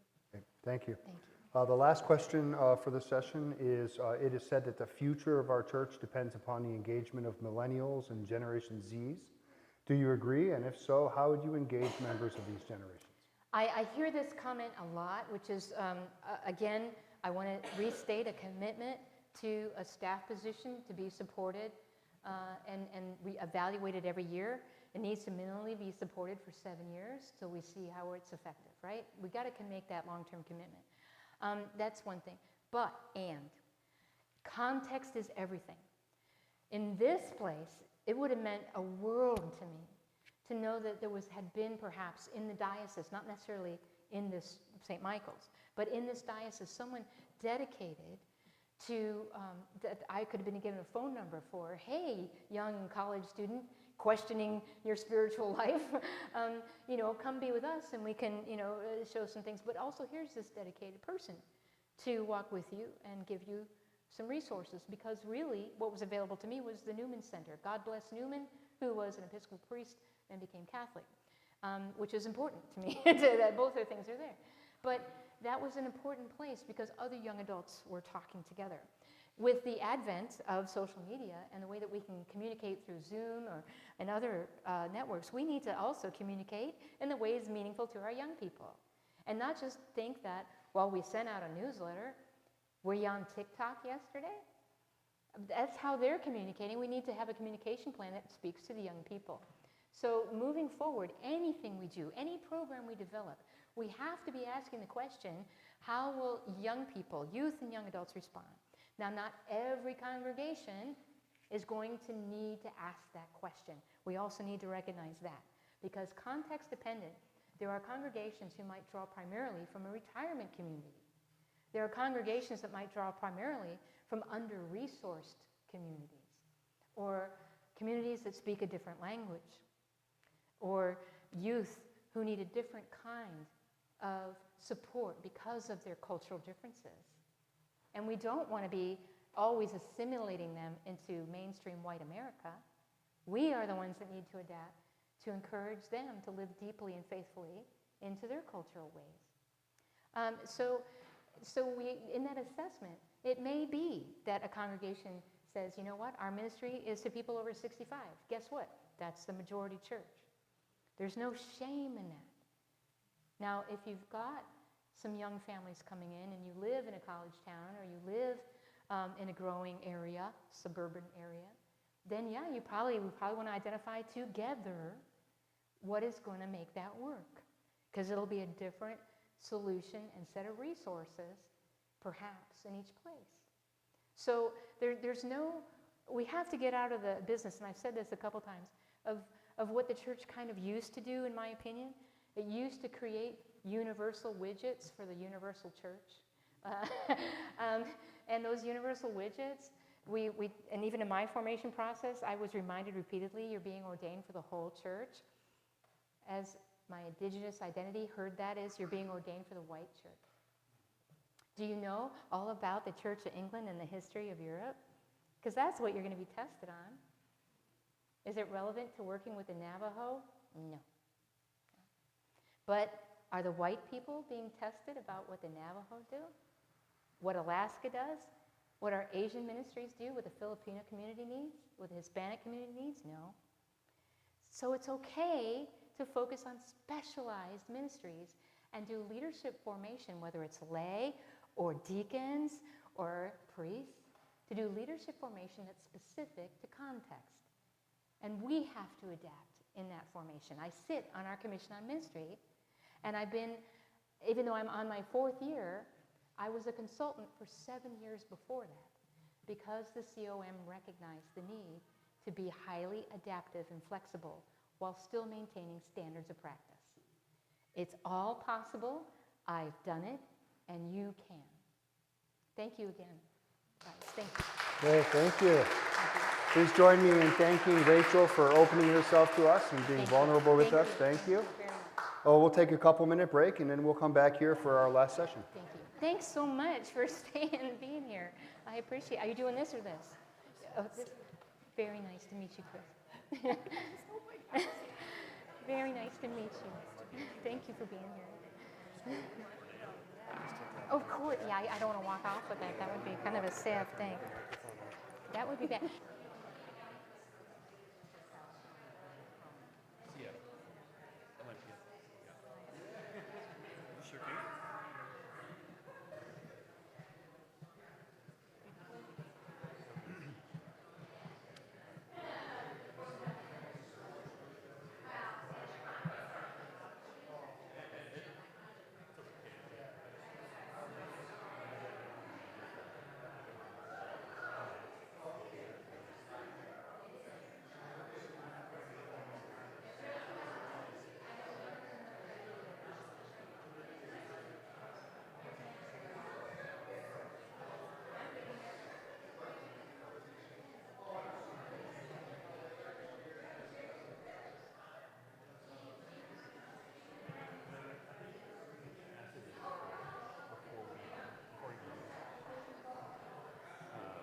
Lexington has a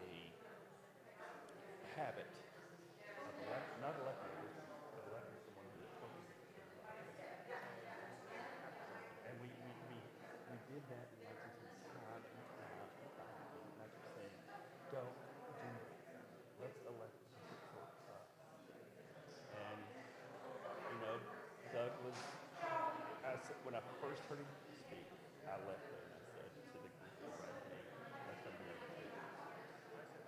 And they said, why? How do you know? I said, well, he's totally different.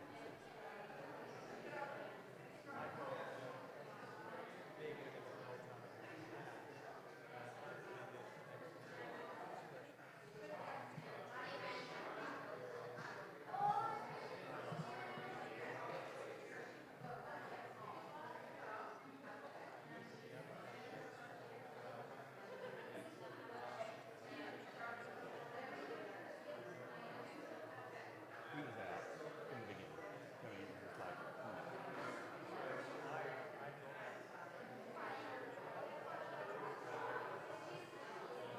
I thought he'd be the bishop because I never thought he was authentic. And I would say that time and time again.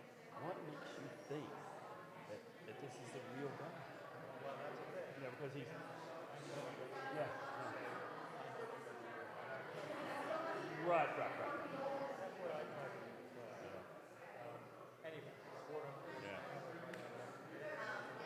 I don't think there's anything you did wrong.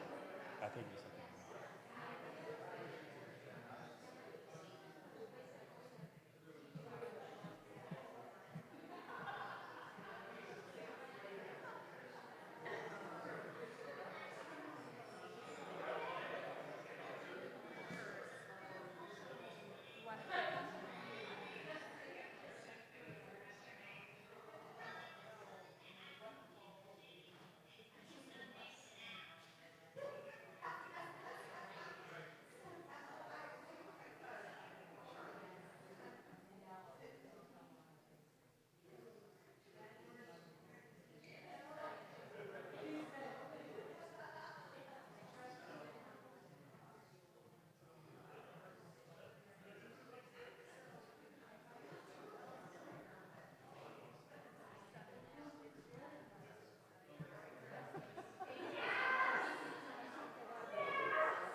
Okay, we are going to come back together here for our last session so that we can get you home at a reasonable hour, or at least what passes for reasonable at as I get older.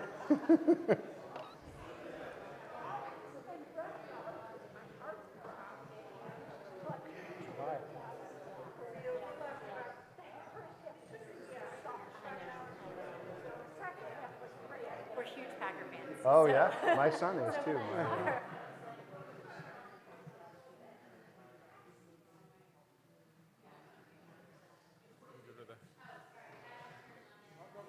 Checkity check check. Okay. Okay, welcome back, everybody, to our last session. We're gonna get started here. Please join me in welcoming Lauren to this session. Thank you so much for being Michael. here. And same format as the other two. I'll start off with the first question here. The first question is, do you have experience with the Episcopal Church anti-racism curriculum Sacred Ground or another similar program? What would you do to promote Sacred Ground or another program in the diocese? So my experience with anti-racism training is in part with the Absalom Jones Center, which is for everyone, but it happens to be in Atlanta where I am. But it was commissioned by the General Convention, and so there are several anti-racism curriculums that have come out of that. And the one that I have led and been trained in as a trainer is the youth curriculum. So that's one that I'm especially familiar with. There's also the anti-racism training that all the clergy have to do, and probably many of you, because I imagine you are leaders in your church, and so that's a requirement of all of us to do recurringly. We do it again and again every several years. Sacred Ground is one that I have not personally participated in, but I am familiar with it because my mom is doing it right now, and I hear about it from her every week. And what I really love about that program in particular is the fact that rather than wrestling, like doing the content as a group, you do a lot of the content beforehand so that the time together is spent in conversation. So it is more conversation heavy than content heavy compared to some of the trainings that I have done. And so I think that's really helpful because church should be a place where it's safe for us to put our foot in our mouths and to try to have those brave conversations where we may say the wrong thing, knowing that forgiveness will be offered and that we can try again and we can try to do better. And so I appreciate that aspect of the curriculum for Sacred Ground. But the other thing that I really appreciate about it is that I have noticed in listening to my mom over the past several months that she is more connected to her parish community as a result of it. So not only has she learned something about her upbringing and about the way her biases and all of those different things, and I'm aware of the fact that she's definitely watching me right now as I'm speaking. She's somewhere streaming online, but that she, the thing that really makes me happy as somebody that loves the church as much as I do is that she is building community within that church from that shared vulnerability that comes out of the curriculum and is more connected to her church as a result of that. So I think it's a great curriculum. I'd want to expand on it here and make it as available as possible, realizing that when we do those curriculums again and again, whether it's the same one or a different one, we learn something every time. And so I think that it's important for us to have them in an ongoing way. Yeah. Okay, thank you for that. I'll invite a question from the floor now. Okay.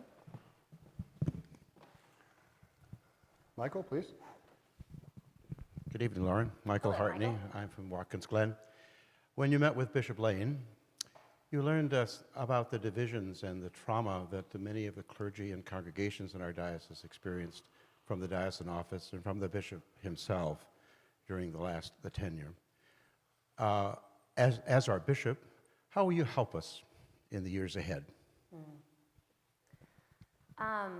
Yes, so whenever we were here in November as part of our discernment retreat, we spent some time with various folks in the diocesan office, including Bishop Lane, and in a kind of one-on-one fashion. And so in my one-on-one with Bishop Lane, one of the things that we talked about was the fact that the folks that were gathered together as the search committee, folks like Val, that they represented a group of people who were ready to move forward.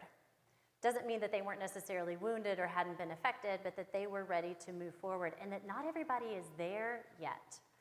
And that's okay, right? That the diocese is in a different places of grieving. But the reason he was saying that is trying to highlight that what I had experienced in that week in November would be different than what I might experience here.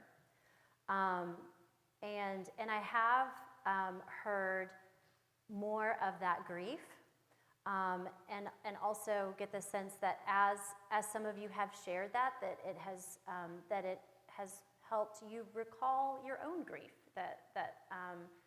And so it feels like there's a lot of room to continue to do some of that healing, and I hear that in your question, Michael.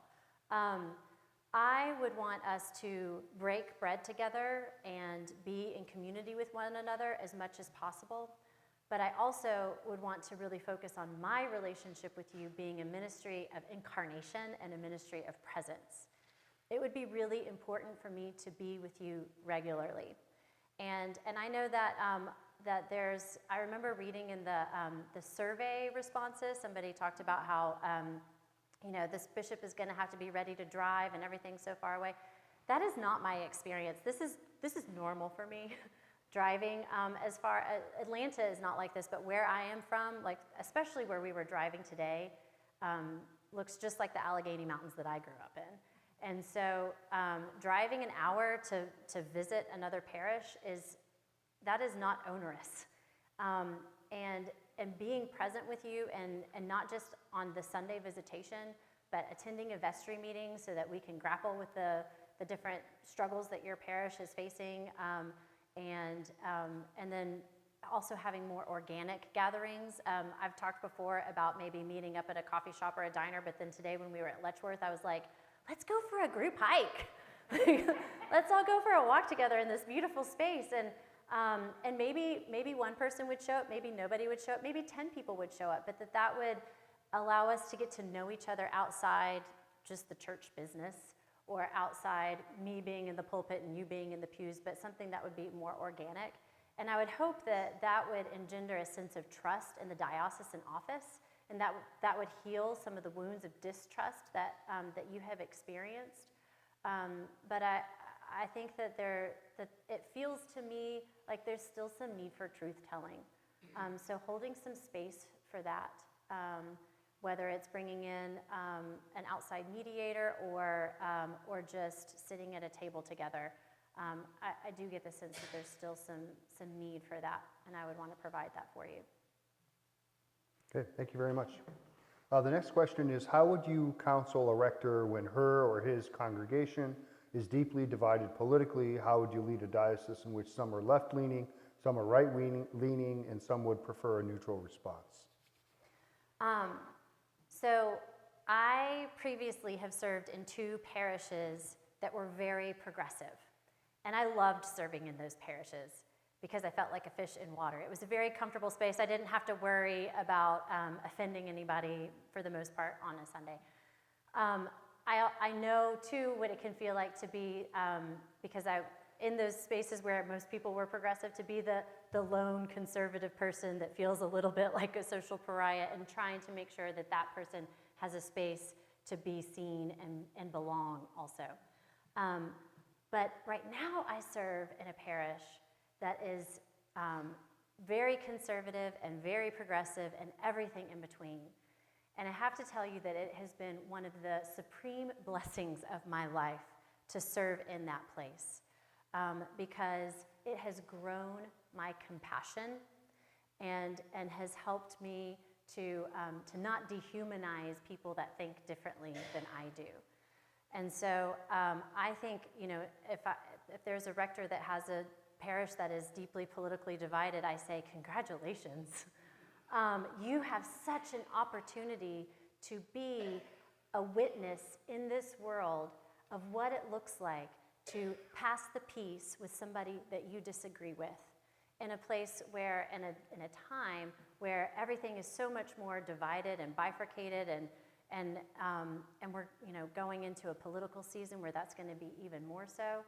And the church has the opportunity to really be the body of Christ in the world, that we are not called to be all of one mind or of one political view or of one ideology, but of one faith, one baptism, one body of Christ.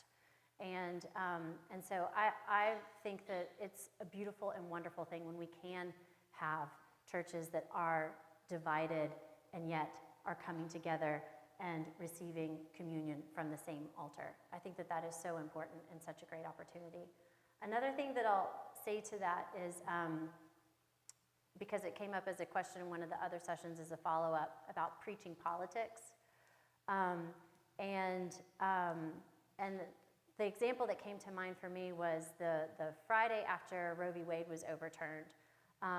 The parish that I used to serve, St. Luke's Episcopal Church, had a service of lamentation. And my husband, I asked him if he would like to go because he was really reeling from that decision. And he said yes, so all four of us went together, we took the kids. I didn't wear a collar because I wasn't going as a priest. I was just going as Lauren. And the preacher got up, the rector got up and preached a sermon, and before she started, she said, I just want to be clear, this is going to be a political sermon. And then when we left that place, my husband turned to me and said, every single person needs to be preaching that sermon. Every single preacher needs to be preaching that sermon on Sunday. Well, I was preaching that Sunday, and I was not going to preach that sermon. And that was partly because I wasn't preaching at St. Luke's. I was preaching at St. Philip's. And different parishes are different contexts and need to hear different things. You have to know your community. And part of being a bishop who's not there every week, that means coming in and preaching on a Sunday. I need to know who you are. I need to, and that comes from being present with you, right? So that I can preach in a way that's appropriate. But part of it too was that the sermon that she preached was Friday night at a service of lament. The sermon I was preaching was Sunday morning for the Holy Eucharist. And so knowing that there is a time and a place for sermons that might be more political, but that Sunday morning is usually not the time for that. So. Great, thank you. All right, a question from the floor. All right, please. Hi, I'm Pat. I'm from St. John's in Wellsville. And I think you've kind of already answered this, but I'll ask it more directly so that you can address. I grew up at St. John's. I was confirmed at St. John's. I remember seeing the bishop then when I was in 6th grade. And then since I was away from the church and then I came back, and since I've been back, it's one visit a year. And we've talked about different models for congregations because of the way the world is these days and our ages. Do you have a different model for the bishop? A different model for the bishop. Well, in terms, it sounds like my model is different in that I want to be more present. And I understand that, maybe there's some naivete in that, that there's this sense that I wouldn't have time to be that. But I've got to say that is really what would feed me and would help me to be a good, not just bishop, but a good Lauren. And so that ministry of presence is really just about who I am and who I feel God created me to be in the world. But also, it's one of the things that draws me to this diocese specifically. My bishop serves 120 parishes. He only gets to see folks once every 3 years. I do not want his job. I want this job because it would allow me to be present and to know you and to be able to do a Sunday visitation once a year, but then also to be able to come and be present when it's not a Sunday visitation, to come during the week and be present with you. So that is a huge reason that the profile called me in the first place. And I thought, I hadn't necessarily known if I was called to be bishop until I realized that you could be a bishop like this, a bishop that has relationships with people. And that is something that I feel really called to. But also, I really like, Matt Hyde is the new bishop in New York City. And when I was in New York, he was my one of my mentors. And he started doing morning prayer, I think every day, maybe every day. I haven't gone because I'm not in New York, but he's doing morning prayer over Zoom for everybody. not just for the clergy, but for anybody that wants to log on. And I'm sure that he's not in every single one of those Zooms, but he still has held the space for people to be able to pray with one another across the diocese. And so I think that there are really great opportunities for us to use technology to be more connected to one another across those differences, those distances, but they don't replace the incarnational piece that would be so important to me.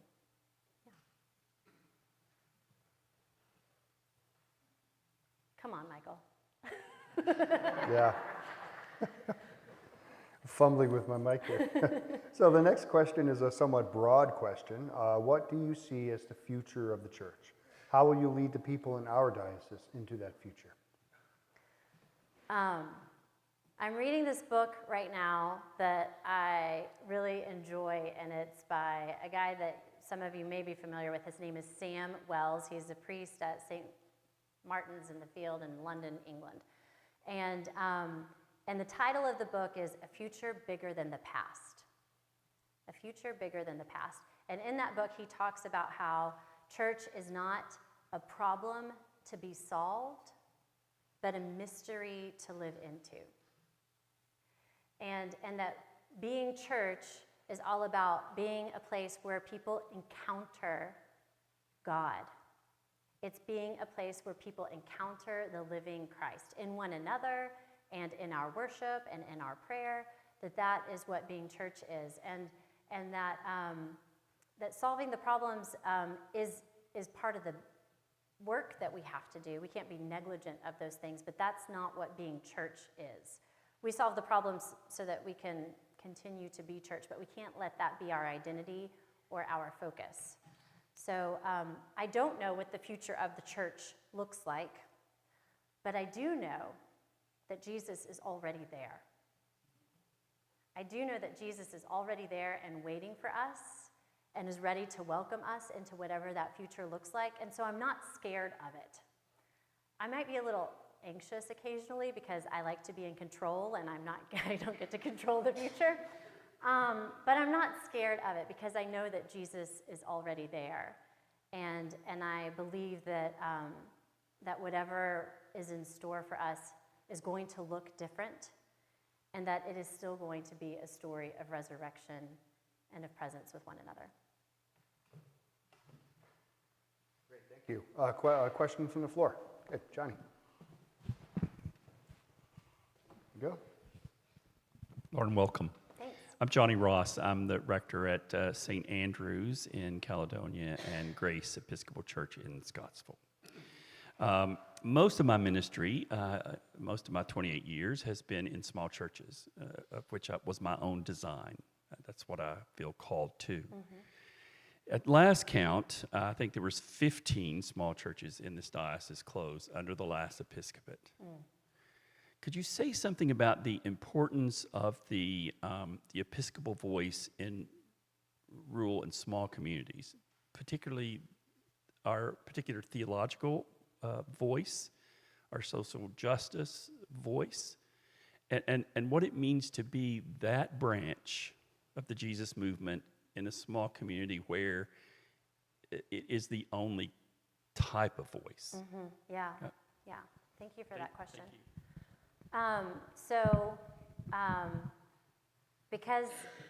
Because I get to come up here every year, regardless of what happens, I know that, like, driving around, that I've seen the flags, I've seen the signs, and then you pass the Episcopal Church and there's a pride flag. So I know that the flags change and that there is that sense of being kind of like a holy remnant or on a little bit of an island at times. And I think it's really important because what I have seen this week especially is that in every one of the places that we have visited, there are people that if it weren't for the church, the Episcopal Church being in their community, that they may not have a place to gather and feel safe and be celebrated for who they are. And I love Irenaeus saying the glory of God is the human person fully alive. And I think that when the Episcopal Church in these various small communities can be a place where people can be fully alive, that is glorifying God even alongside our worship. Like just being who you are and being the most John that you can be, or is it Johnny? Johnny, okay. The most Johnny that you can be, that in and of itself points to God's creation in this world and what God sees as good, and that gives God glory. So I think that it is really important for us to have Episcopal presence in these small communities, and to find a way for I've read some of your stuff, Johnny, because this. But that was then. No, I'm not saying any books. I haven't read any books.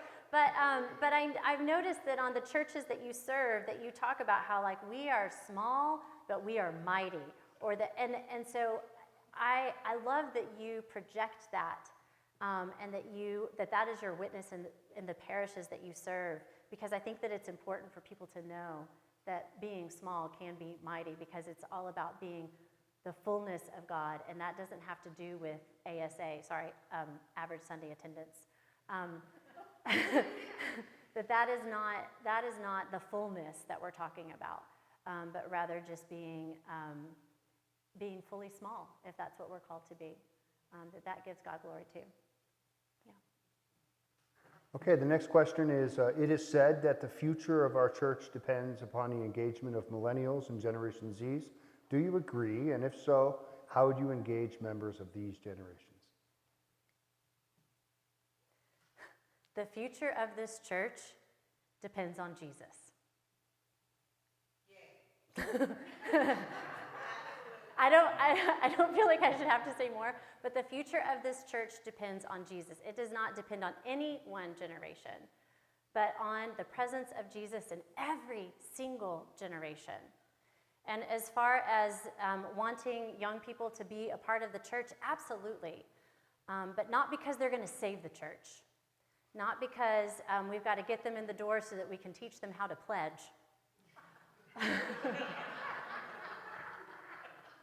But because the light of Christ shines in them, and because they need our light too.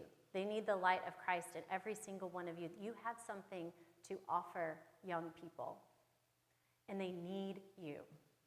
And that's why we want them in the church, because that's when we get to see a different side of Jesus that we wouldn't see if they weren't there, and they wouldn't get to see that if you weren't there. So the future of the church is Jesus. The end. All right. Thank you. All right, a question from the floor.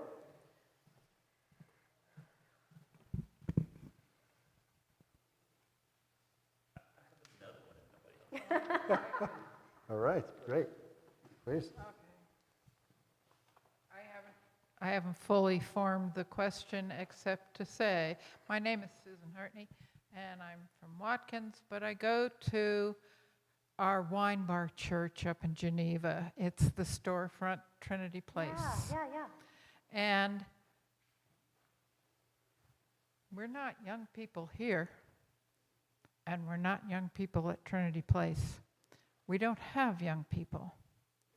I don't know that we really want them. We don't have the room. What would we do? I mean, we love children. Hello. Mm-hmm. However, what do you say about that? I mean, we're gray hairs. And we like who we are, and we don't want to change. Well, no, it's not a question of... Okay, because that's what it sounded like. So No.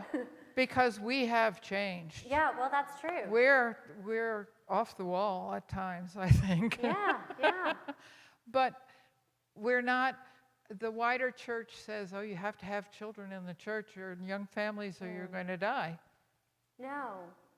So that's what I hear. No, I don't think, again, I think that the reason to bring young people in the church is just because you have something to offer them, but not because they're going to save you. So, but if you are, telling your story and young people aren't coming in the doors, that's okay too. It doesn't mean that your parish is failing, and it doesn't mean that Jesus isn't alive and well in your midst. So I don't think that it's like that there's a check that you have to check all the boxes or anything like that. I think that we should be a place where young people, when they walk in the doors, feel seen and loved. But if they're not walking in the doors, that doesn't mean anything's wrong with you.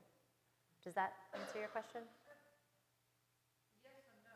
I mean, we do a lot of stuff in the community. Well, yeah. Yes. But we don't have kids. Right. And so to that point, We're viable. I'm going to, just so folks online can hear what you're saying. So you're saying that you do stuff in the community, but that you don't have kids, but you're viable. And I think that that's one of the reasons why it's important that we don't focus on what I said earlier about ASA, average Sunday attendance. Because it is something that we have to keep track of because we have to turn it in on parochial reports and that data is tracked, but it is not a priority for me. What we like to talk about in the parish that I serve is average weekly engagement. Aww. And I think that that is so much more appropriate to your context as well. Because, the Wednesday night community supper that you're having, those people may not be there on Sunday morning, so you're not getting to count them in the ASA, but they are very much a part of your community and very much a part of your ministry.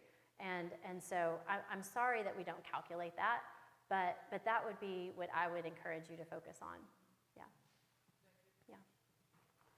Okay, we have room for one more question, and this is, kind of a heavy question. How would you have approached communications about the Israel-Palestine conflict to the diocese? How would you help us talk about the Israel-Hamas conflict? How would you support clergy in talking to their congregations? Okay, can you say it one more time? Because that's actually the first time I've heard that one, and I want to make sure that I hear the whole thing again. How would you have approached communications about the Israel-Palestine conflict to the diocese? How would you help us talk about the Israel-Hamas conflict?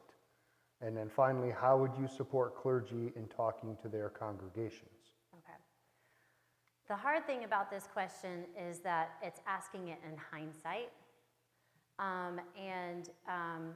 And so I want to try to answer it as if I were already here, if that's okay. So one of the things that I would have wanted to do before would be to make sure that we are already building relationships with whatever Jewish and Palestinian friends we have in our communities, and that we're not waiting until there's a crisis to build those relationships. That has been my practice in my own community, is whenever October 7th occurred, I was texting the people that I already knew, that I already had relationships, to check on them. And I'm still texting them to see how they're doing. And I asked, is there any way that our parish can show up for you? And all I've received so far, well, except for there was one thing that I attended during Hanukkah. The last day of Hanukkah, we people from all over the community lit candles, and it was specifically addressing violence against women, and all women, Palestinian and Israeli women in this conflict. So I did attend that, but for the most part, we did not create some kind of service at our parish to make sure that everybody knew that we were, like in a performative way. Does that make sense? It needed to be something that was going to be actually out of relationship, actually authentic, and not just saying, look at us, we're responding. So keeping the focus on the conflict itself, keeping the focus on the people that are suffering, and not robbing from that focus to draw attention to ourselves. So I think that that's important. That said, I think that it's also important for the bishop to get ahead of narratives and to issue statements sooner rather than later. Now, those statements have to be well thought out. They can't be knee-jerk responses, but they do need to be timely because it helps set the tone for clergy in their parishes that need a sense of almost like protection. So I'll use COVID as an example in this one. When our bishop made rules about what we were going to do as a diocese, not everybody agreed on those rules, but it was really helpful to the clergy to point to that person as the one making the rules so that they weren't just, the bishop could take the heat for it and provide that sense of protection. And so I think that it's important for bishops to help frame that narrative early on. And that is something that I would want to be really attentive to. Does that answer the question? Yes, Okay. thank you. Thanks so much. Okay, well, we're going to wrap up now, and please join me in thanking Lauren for being open with us and vulnerable with us. Thank you so much. So what's going to happen now is the other two groups are going to wrap up, I assume momentarily, and Gretchen will go yell at them if they don't, and which she's very good at doing. And and we will gather back in here all together, and we'll ask our chaplain, Ginny, to pray us out, and we will send you home with God's blessings.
All right, if we can come back together, we'll wrap up tonight.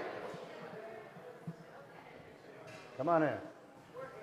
All God's creatures got a seat by the fire.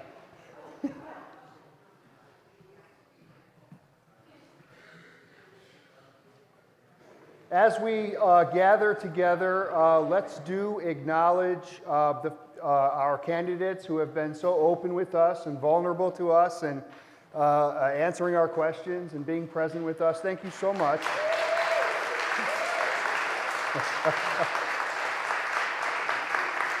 I want to thank the group that's been traveling with the candidates this whole week, and in particular Gretchen and Don, who have kind of coordinated this whole process. And then the people of St. Michael's, who have really done a bang-up job of giving us food and providing us with snacks and setting everything up. Ted in the back is doing our AV, so thank you so much for that. So without further ado, we'll ask our chaplain, Ginny, to pray us out, and then we will send you forth. Ginny, I'll hand you this microphone here, which you can use. There we go. Let us pray. Loving God, what a gift it is to be together in community. What a gift it is to share time, to learn about each other, to be together. We thank you for this time. We ask you to help us to take this time that we have shared, and that your Holy Spirit will help us to learn from this time so that we can continue to discern your call for the next bishop of this diocese. Now bless us as we go home. Send us safely home, and we ask this in Jesus' name. Amen. Amen. All right. Thank you. Go in peace to love and serve the Lord.